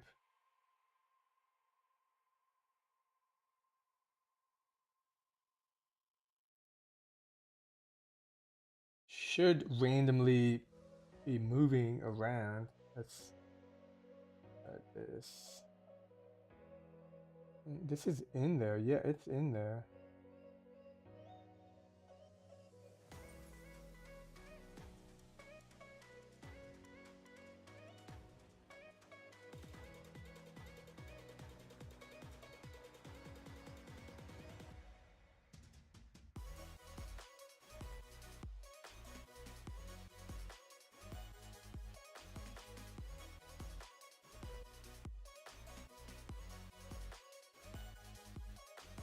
Oh, it was set to static.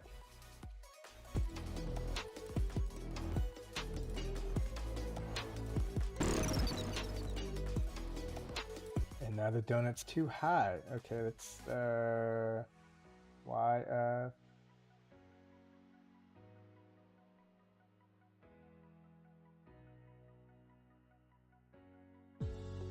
Negative 0.8.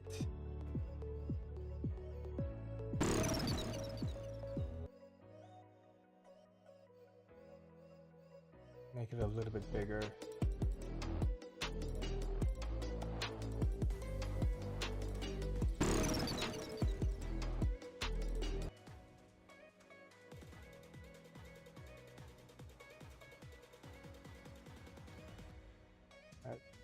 So the ramp isn't moving, or the small ramp seems to always be in the middle, which it should randomly be somewhere between x of negative 2.5 and x of positive 2.5, but instead it seems to only be appearing in the middle.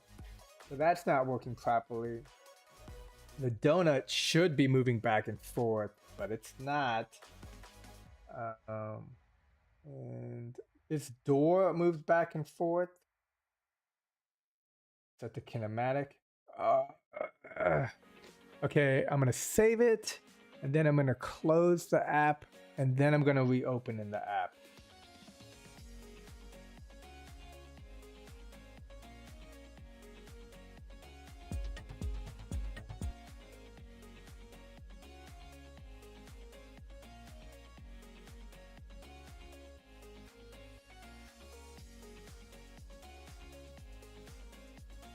Okay, now let's close the app.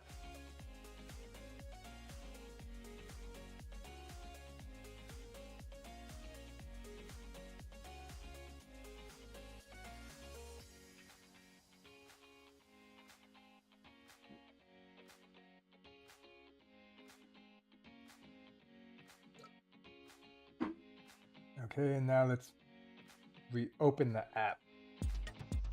And I kind of want to see what version we're on. So we are on version 1.6.2.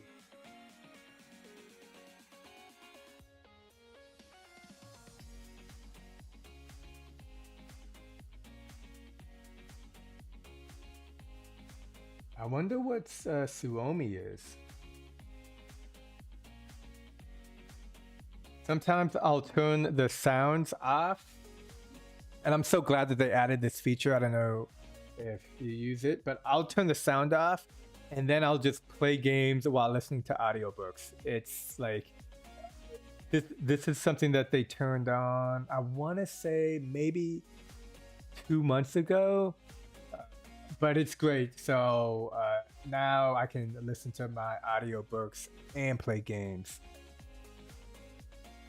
Out of curiosity, what types of games do you normally like to play on HiPipe?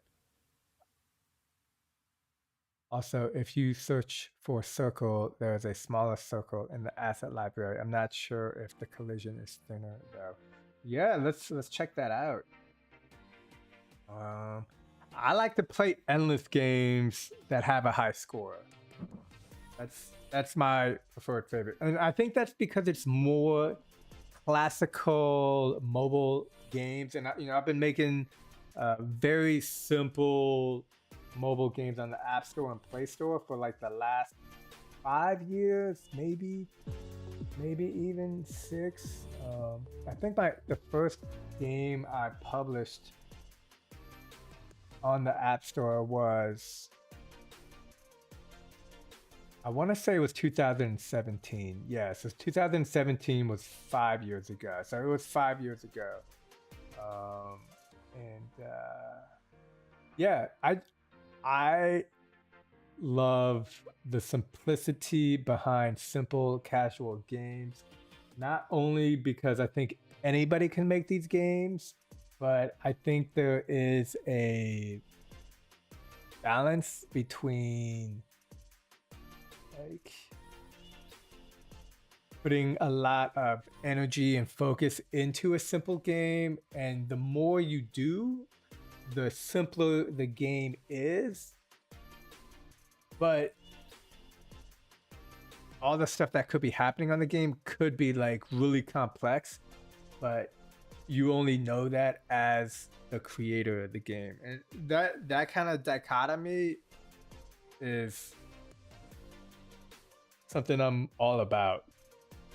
And like, even this game is simple because you just have a ball and you just avoid obstacles. But, you know, the fact that anybody can go into this game and remake these obstacles or make whatever they want is pretty cool. Let's check out that circle. Ooh, I liked it. I like it. Let's check it out. Oh, hold up.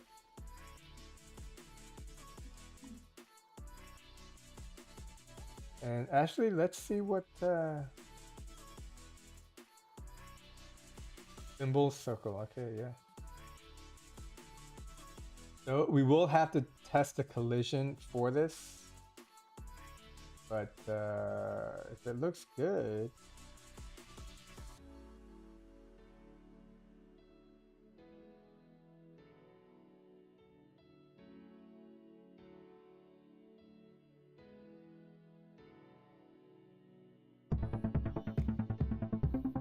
Again, it should be moving back and forth, and the ramp, yeah, that's awesome.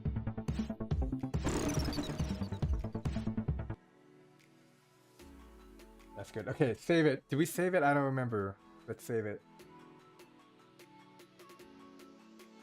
So like, if we go and we look at the App Store,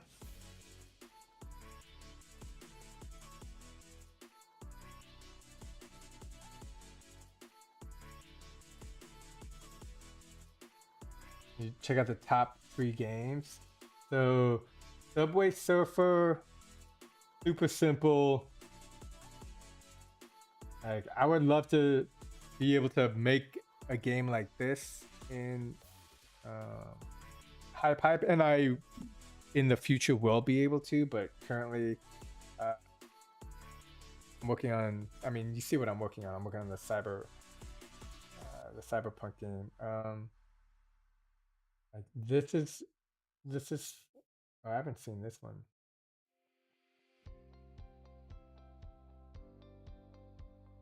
That's cool. Yeah, the games that I like to make are your standard mobile games. Ideally single touch or single swipe, in which you can swipe up, down, left, or right. But I really like the simple tap mechanic. Basically, or just like not too much in terms of what you can do. This is interesting.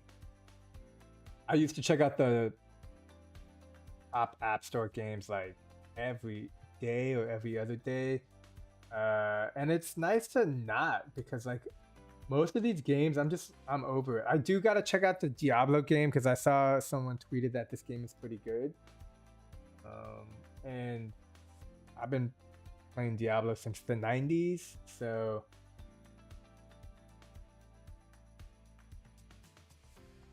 but yeah, all this looks cool.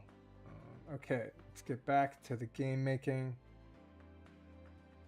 Why are you not moving around?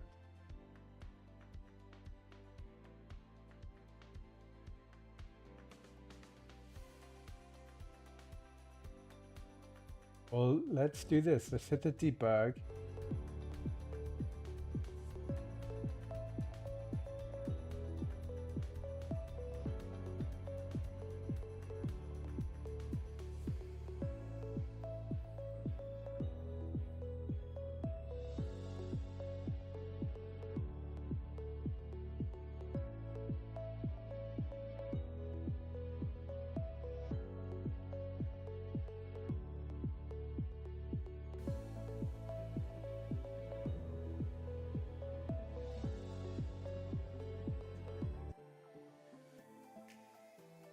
Is this gonna bug me, man? Like, this should totally be working. It's basically the same thing that we have over here, but it's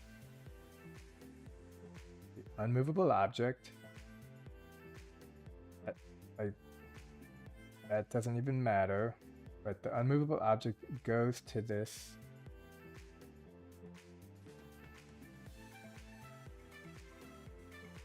Oh, wait a minute.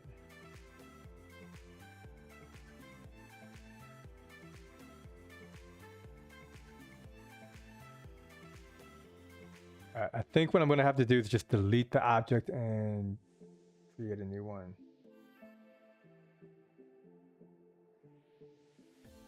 That was vector transform, right? Yeah. Let's grab that vector transform. Let's put it in there. And then how is this one set up? Well, it's the same setup as this. So we have a random node.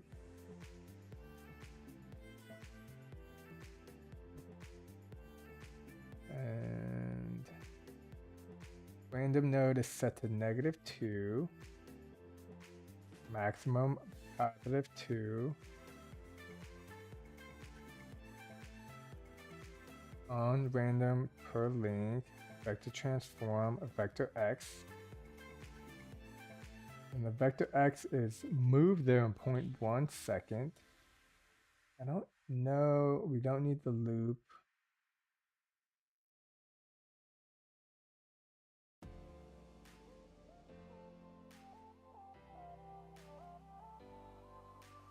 Oh, and then we select the object, and then you select it.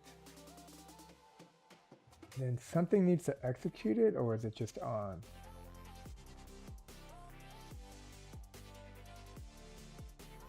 This also executes it. Okay, let's test it. In the middle still. Don't know why.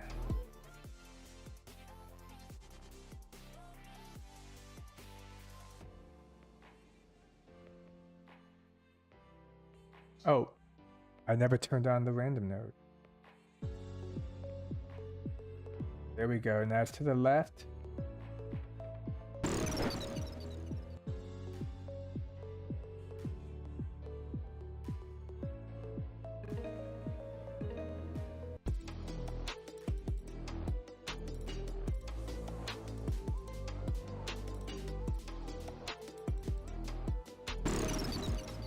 Okay, and so that's working, but I want this to be 2.5 and 2.5.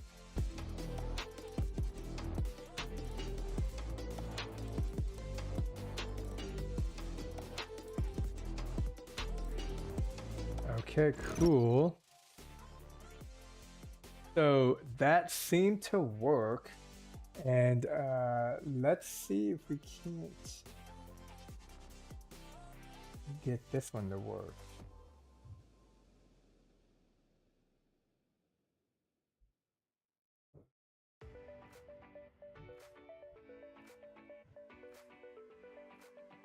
Like, grab a transform.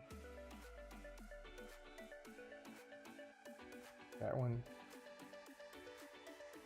We'll put translate. Put that in the object, so that goes to the left. Duplicate that one. One in. Nope, that's already in. And okay.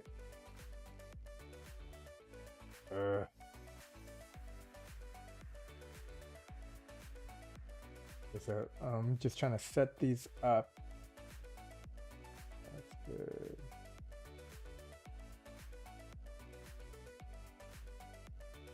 Okay. Delete. Set that to the target. Then we can just turn it on, I suspect.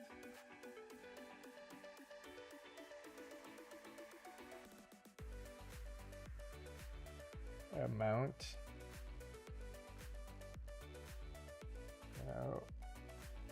Oops. Okay. Not on loop end, on value output amount. I agree. I reckon the main reason why endless runners are so popular is that anyone can easily pick them up and you can play them in quick, short bursts. Yeah, I love the games that you can play in short bursts and try also like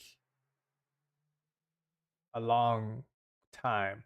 So whether it's like 35 seconds, like I would say your average hyper casual game, your time frame is, or your time to like get to the finish line is usually anywhere from 15 seconds to 45 seconds. So that's like,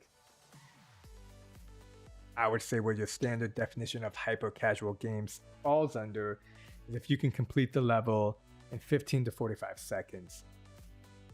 But if you want to be a master at that level or game, then you could keep playing it if your skills are good enough. So yeah, to me, your hyper casual game is playable to your person who it is playing their first time playing the game and somebody who happens to be an expert at playing games.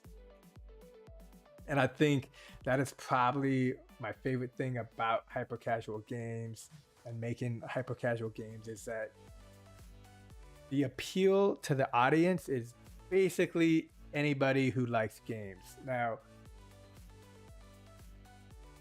I forget because, you know, I'm a gamer, or I've always been playing games since I was a kid. And I mean, like when I was a kid and Nintendo came out, apparently I didn't know this. My mom had to tell me. And again, I have a twin brother, but we would take turns skipping school and staying home to play video games. And then the other one would pretend to be the other one or something. Like, it's ridiculous. And it's hilarious. And yeah, so me being able to make games that appeal to beginners and experts. Now, to be fair, anybody who's like quote unquote an expert at a game probably is playing like a PS5 or something, right? Or a Nintendo Switch, or some dope games on Steam. But I bet you they have a phone. So, you know, what there's a saying I like: game recognizes game. So if you play games and you just randomly play a hyper casual game, you're gonna be able to tell that there, you know, is more going on than the simple game mechanic. that you started out with. Okay, here we go. It's finally moving. So that was the issue. The copy and paste of those nodes. The game system didn't like.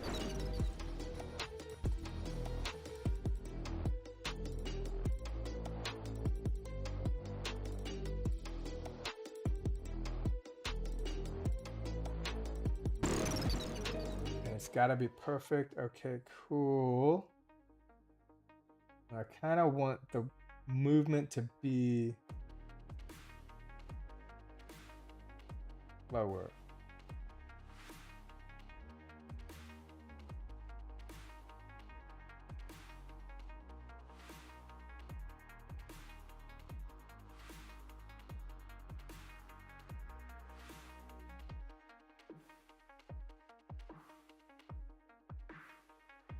Oh, wait. This start value is 2, -2, and then this one is -2. Okay, that makes sense. So this is great. Oh, up. Before we save it, we need to change this value up over here. Make it 1.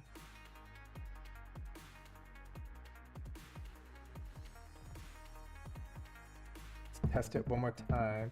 And yeah, I'm gonna publish this. So that's horrible.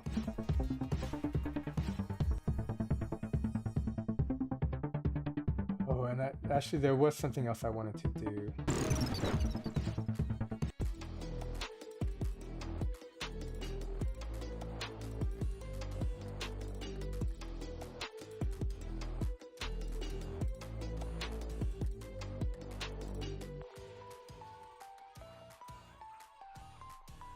I love the light color switch. I think that's so fun.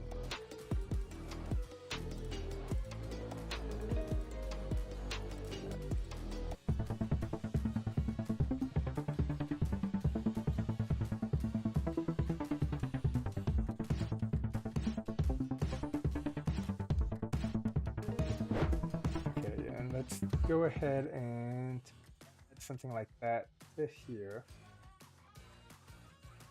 Grab a cube.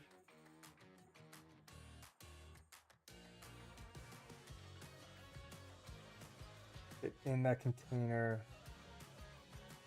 Make it, oh crap, where did it go? There it is. Make this green because that's what I like. I like to make my invisible objects green. My sister and brother would instead unite forces to scout out where our father hid the Nintendo console. I mean, sometimes you gotta work with your, you gotta work with whoever to find that Nintendo.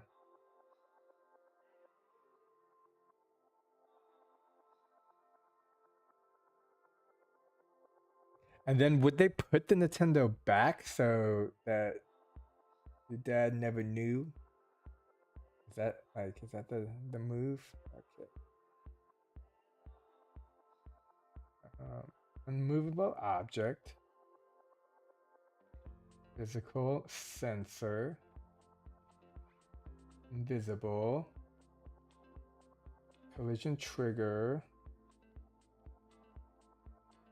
Green on collision trigger.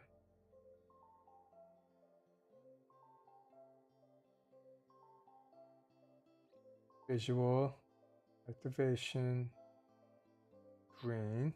Okay, and go into this object and add a vector transform as well.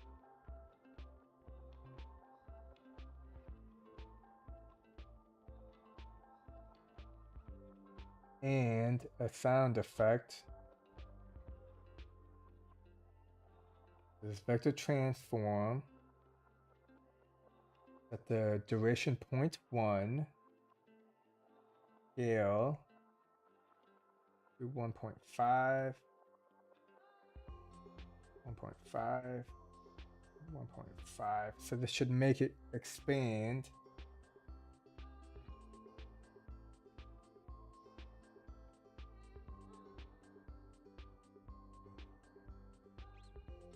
Uh,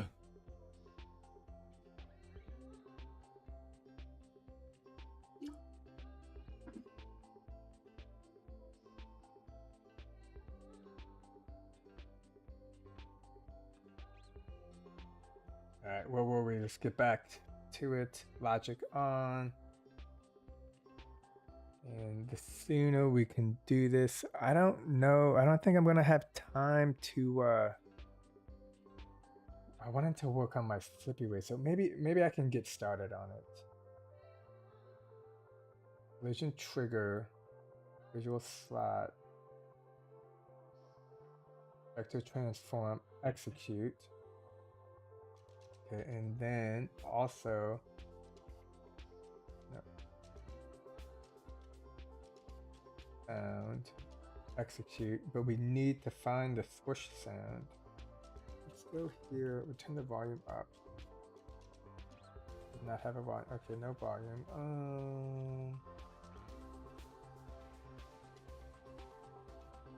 Sound. I also wish that it didn't say sound, I wish it said SFX, because I think that's what it is. I think these are sound effects, not sounds, but yeah, I feel like a person new to game development wouldn't. I don't know. You see music, you think song, sound. I guess it makes sense. I'm just so used to SFX. I want like a swoosh. There's a swoosh in here. I know it. I've seen it.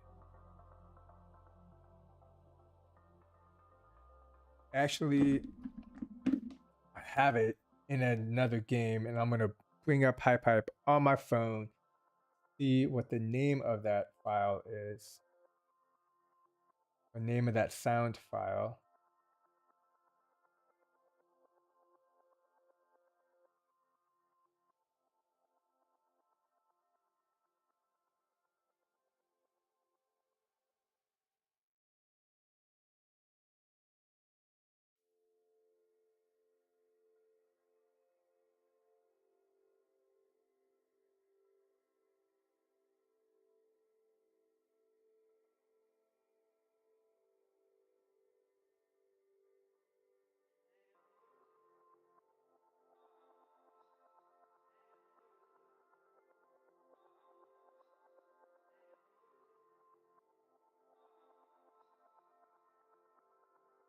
That sound is called whoosh. I was looking for swoosh.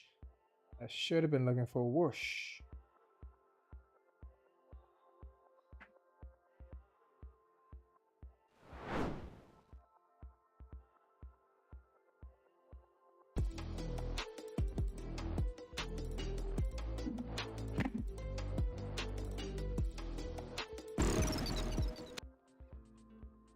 Didn't hear it.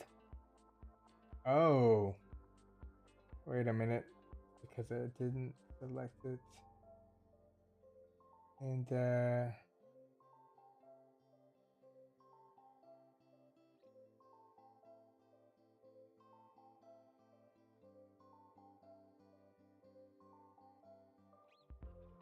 this.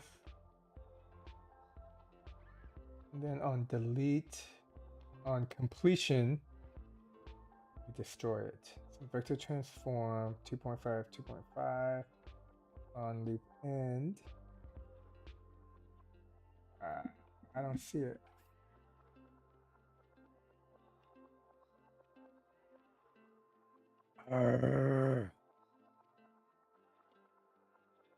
Another curious question.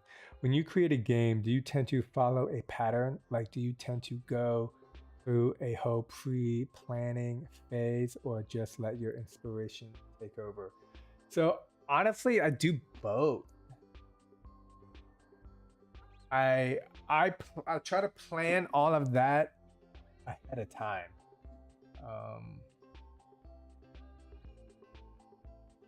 Thanks. I would say I tend to swing towards the free flowing, but I have had issues where like sometimes I'm just not like, I'll sit down for hours and I'll just not be able to get anything that I like completed. Although I would say this is like 20% of the time. Whereas in 80% of the time when I have no plan, I just like, that is the plan. And that's also super fun because then I'll create something and I'll be like, oh cool, like I did it. I didn't know if I would be able to do it, but then making yourself like do it, finish it within a certain time frame, is really, really fun because your expectations are very, I would almost say you have no expectations. Your expectations are like, okay, I'm gonna, and again, I'll set aside 2 to 4 hours, and you know, it really depends on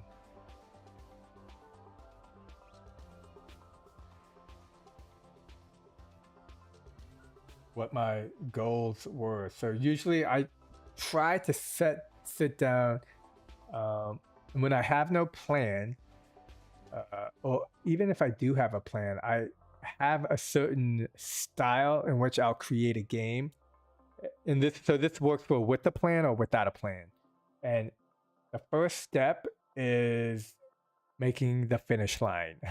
Like the first thing I do is basically the last is like setting up the leaderboard, right? So you have to have a finish line, you have to have a leaderboard, and then I'll work on the game mechanics. So it's like I'll go to the end and then work backwards and then work forward and then backwards so that I can cover all my bases, right? So that I'm not missing anything.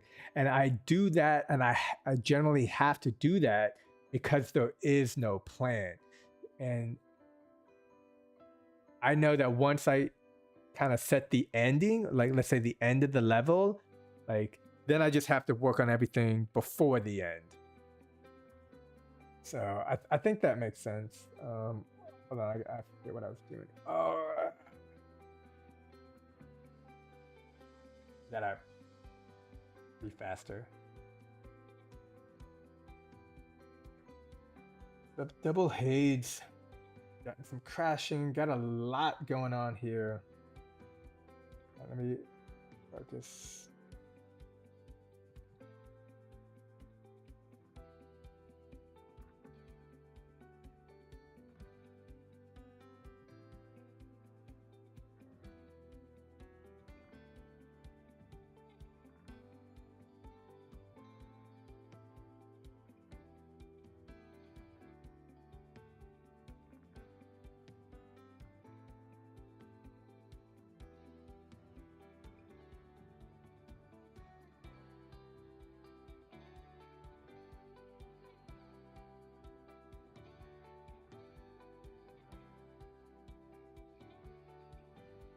To transform.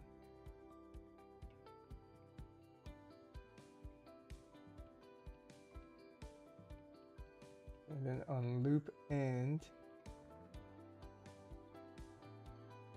where's the destroyer? I just created it. Maybe it can't have one.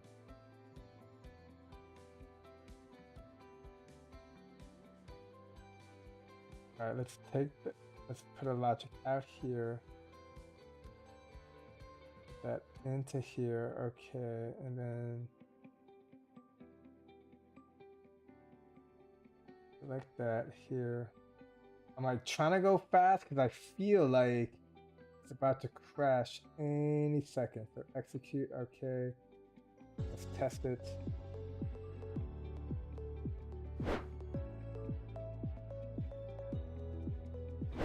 It didn't work.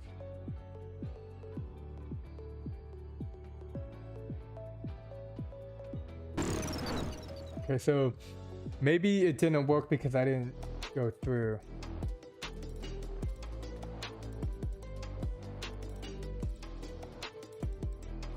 Yeah, when you make a game and you don't have like a strategic plan of what you want to accomplish, it's, for me, it's a really important idea to have. Crap. It's a really important idea to have like a finish line, because if you don't have a finish line, then you don't know where to you don't know where to start, you don't know where to stop. And here we go, come on. That didn't work. Oh, you know what, why? Is this is static and it needs to be kinematic.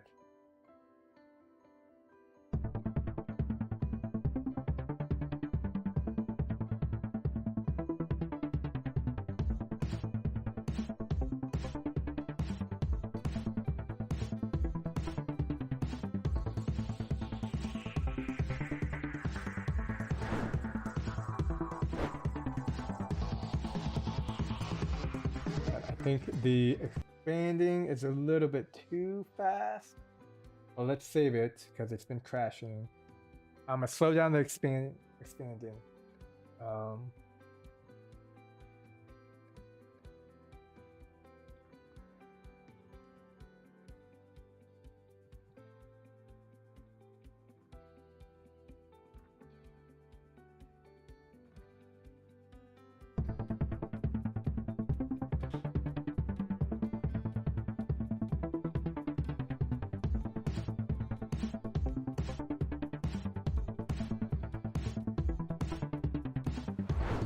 Perfect. Okay, I think we're done. I'm gonna publish this game, and I'll also be sharing the link on my YouTube. Any videos that I publish showing or highlighting this game.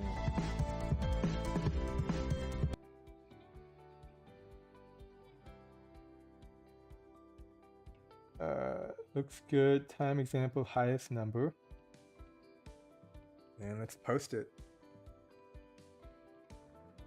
I gotta get the naming convention. Cyber Ball Rush 2. It should be Cyberpunk Ball Rush 2. Or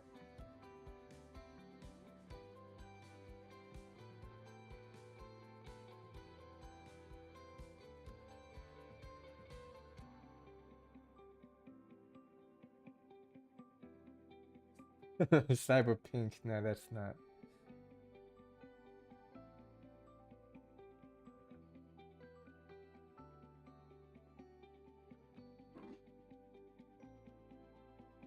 Okay, that was the big thing for today. So let's go in and going to aim for that high score. I can tell you it's only going to get more difficult. So any high score anybody makes now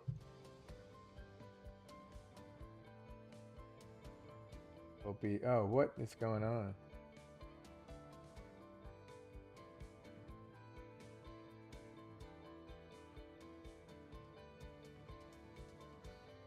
Say what's up to Sonic.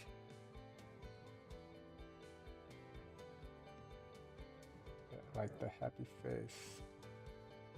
Oh, I wanted to check out the Discord too,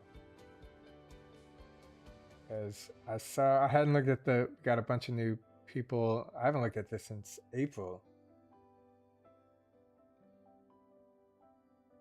Welcome to the hype.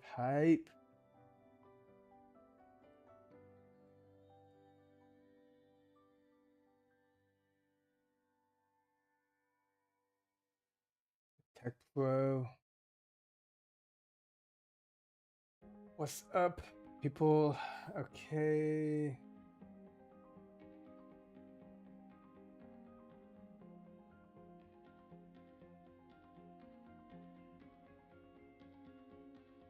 Flippy Rider. Let's make Flippy Rider 2 right now. So, first thing when remixing a game you've already made that I like to do is I'm gonna completely change the color scheme because we're gonna keep all the, I mean, we're keeping the vehicle. I really like the vehicle here. So, but we should change. We basically want the same look, but different. Or as I say in India and Thailand, same, but different.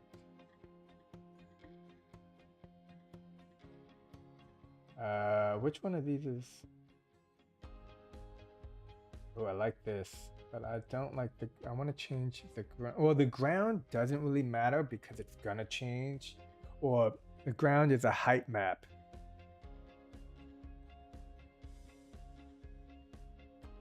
Yeah, there we go.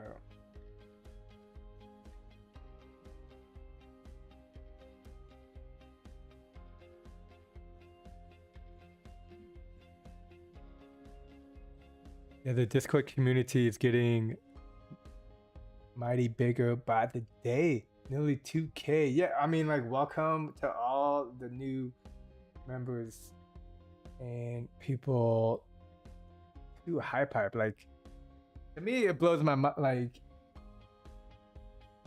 the ability to make games on your phone, tablet, or desktop, rather, is like, there's nothing else like that. Like, I've looked for years. There's nothing that can do what Hype does, and it does it so, not effortlessly, but it does it so almost like professionally. Like this, like all this stuff.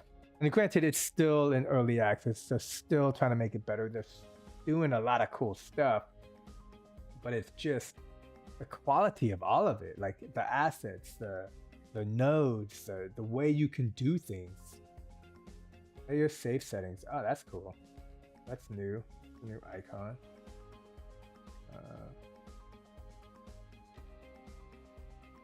Let's edit this a little bit.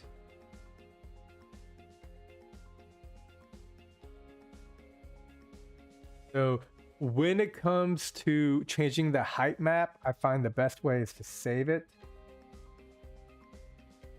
and then reload, because right now I've made changes, but you can't see it. So you gotta save. We're gonna call this Flippy Rider 2. And so it's racing, adventure, arcade.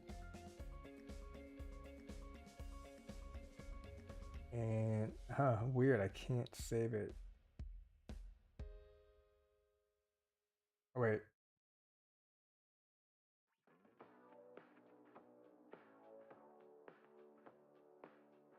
Okay. Go to reset view. And we're gonna wanna do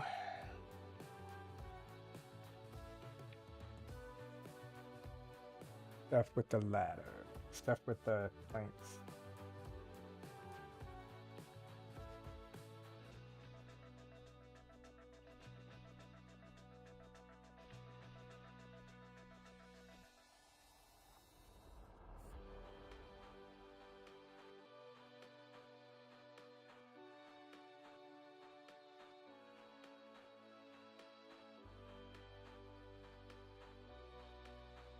And another thing I like to do, especially at the beginning of making a game, is I try to do as much as possible.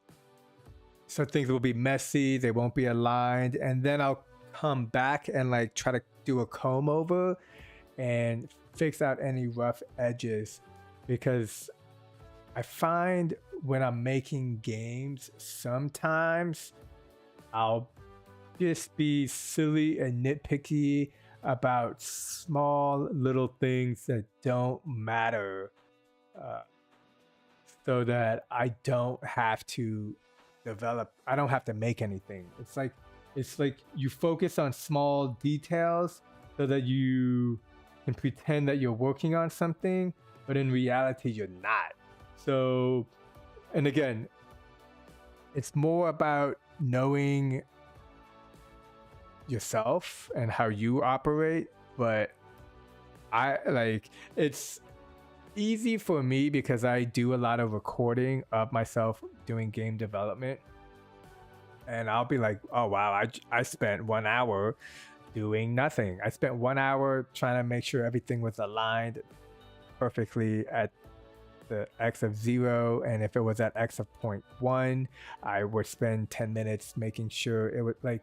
So that's the cool, and again, this is also probably one of the reasons why I I do like editing video, but I also find it's a mirror in how I do things. And so, you know, I spend a lot of time editing, and when you see yourself spending time and and you've already seen the finished product more or less, and you'll go back and you can see how you spend a lot of time on things that you didn't need to help circumvent that. I'll just try to do a lot, or just like here I'm just like making this road, and I might not even like it, and sometimes it's like 2 steps forward, 1 step back. But I've been in scenarios where I just I feel like I waste time, and yeah, it's a nice way to catch yourself when you could be working on something more important or getting things done. And that's why also I feel like a lot of times when I am making games, literally the first hour, if not 2 hours, and again, I've gotten better over time, but you just your mind is overthinking things. That's how it is for me. My mind is overthinking a lot of things that don't matter, and I think it matters, but in the end, it's just making me not create stuff, because it's easier to like go back over it and smooth out the edges after. I think it's like anything in life or anything that you do. Like if you're making pottery or if you're making a table, you want to like measure twice before you cut anything, but you don't want to measure it 20, like if you're going to cut a piece of wood, you don't want to measure it 20 times. You measure it twice. Yeah, the height map is really cool. The downside for the height map is it's a limited square. Like it'd be cool if you could procedurally generate a height map or something, but it's only a limited space. But the physics of it are definitely wavy.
And I want to add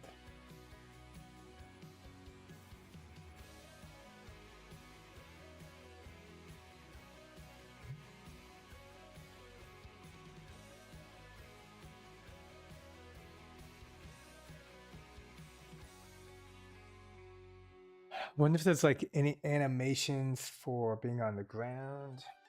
Let's find out.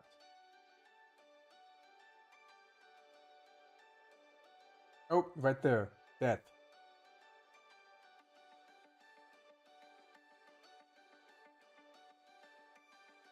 And we got multiple death pose. Death pose 1. Okay, that one should work. I don't know, I'm not that impressed. Death pose 2.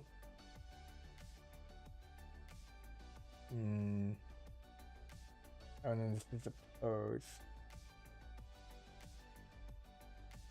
Okay, I do like a death pose 2.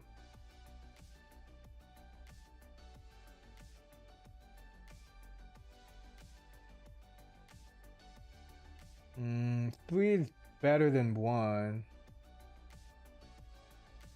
And this is like face down. Okay, let's go with death pose 2.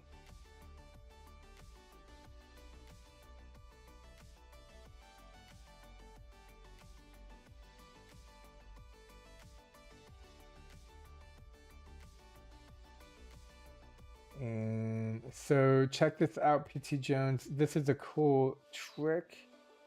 I think I've mentioned it before in other videos and or a video I'm working on now. But right now the max size of this is set to 555, but I want it to be bigger still. So to do that, I just go to vector transform,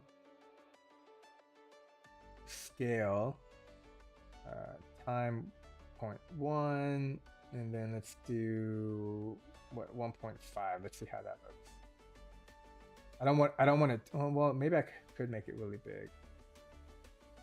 Well, let's just let's start with 2 then. Okay, not loop, and then okay, he's way too much under the ground.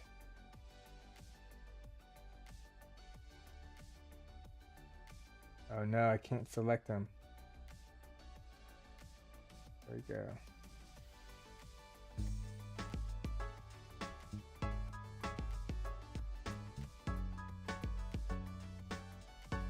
Alright, well, that's head. Like I gotta select by his feet, I think. There we go. That.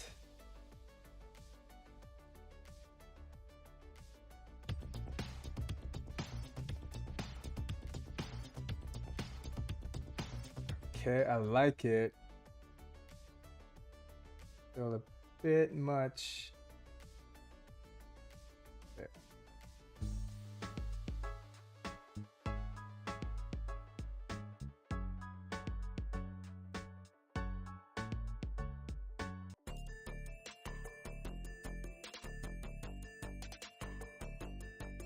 I think I'm gonna have to do a couple things, move it off to the edge.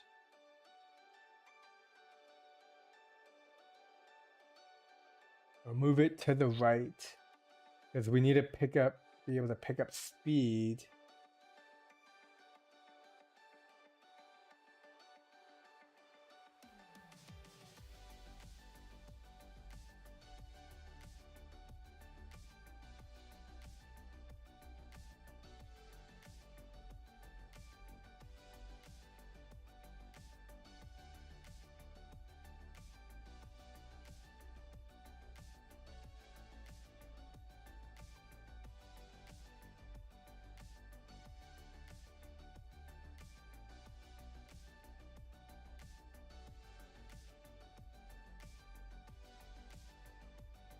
This one's a little bit crooked. Okay.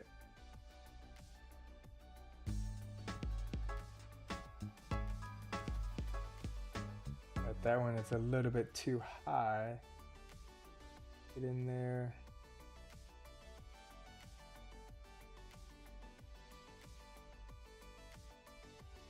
We want it to be more simpatico. Cool.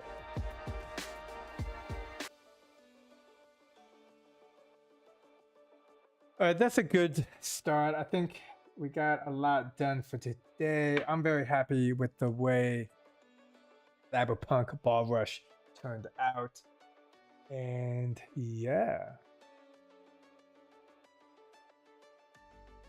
So thanks for hanging out as I make and play games. And yeah, we'll be back on Friday to play some games. I'll be checking out the stream. I noticed that the trending tab is no longer around, so hopefully that is brought back. You can still get to trending by selecting the For You and New Trending, but yeah, it seems like it's not. Then if you go to Discover,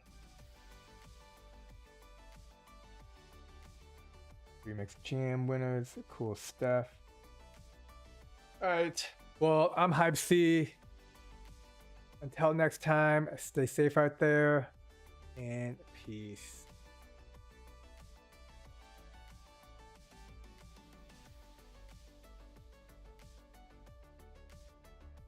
Yeah, you too. Enjoy the rest of your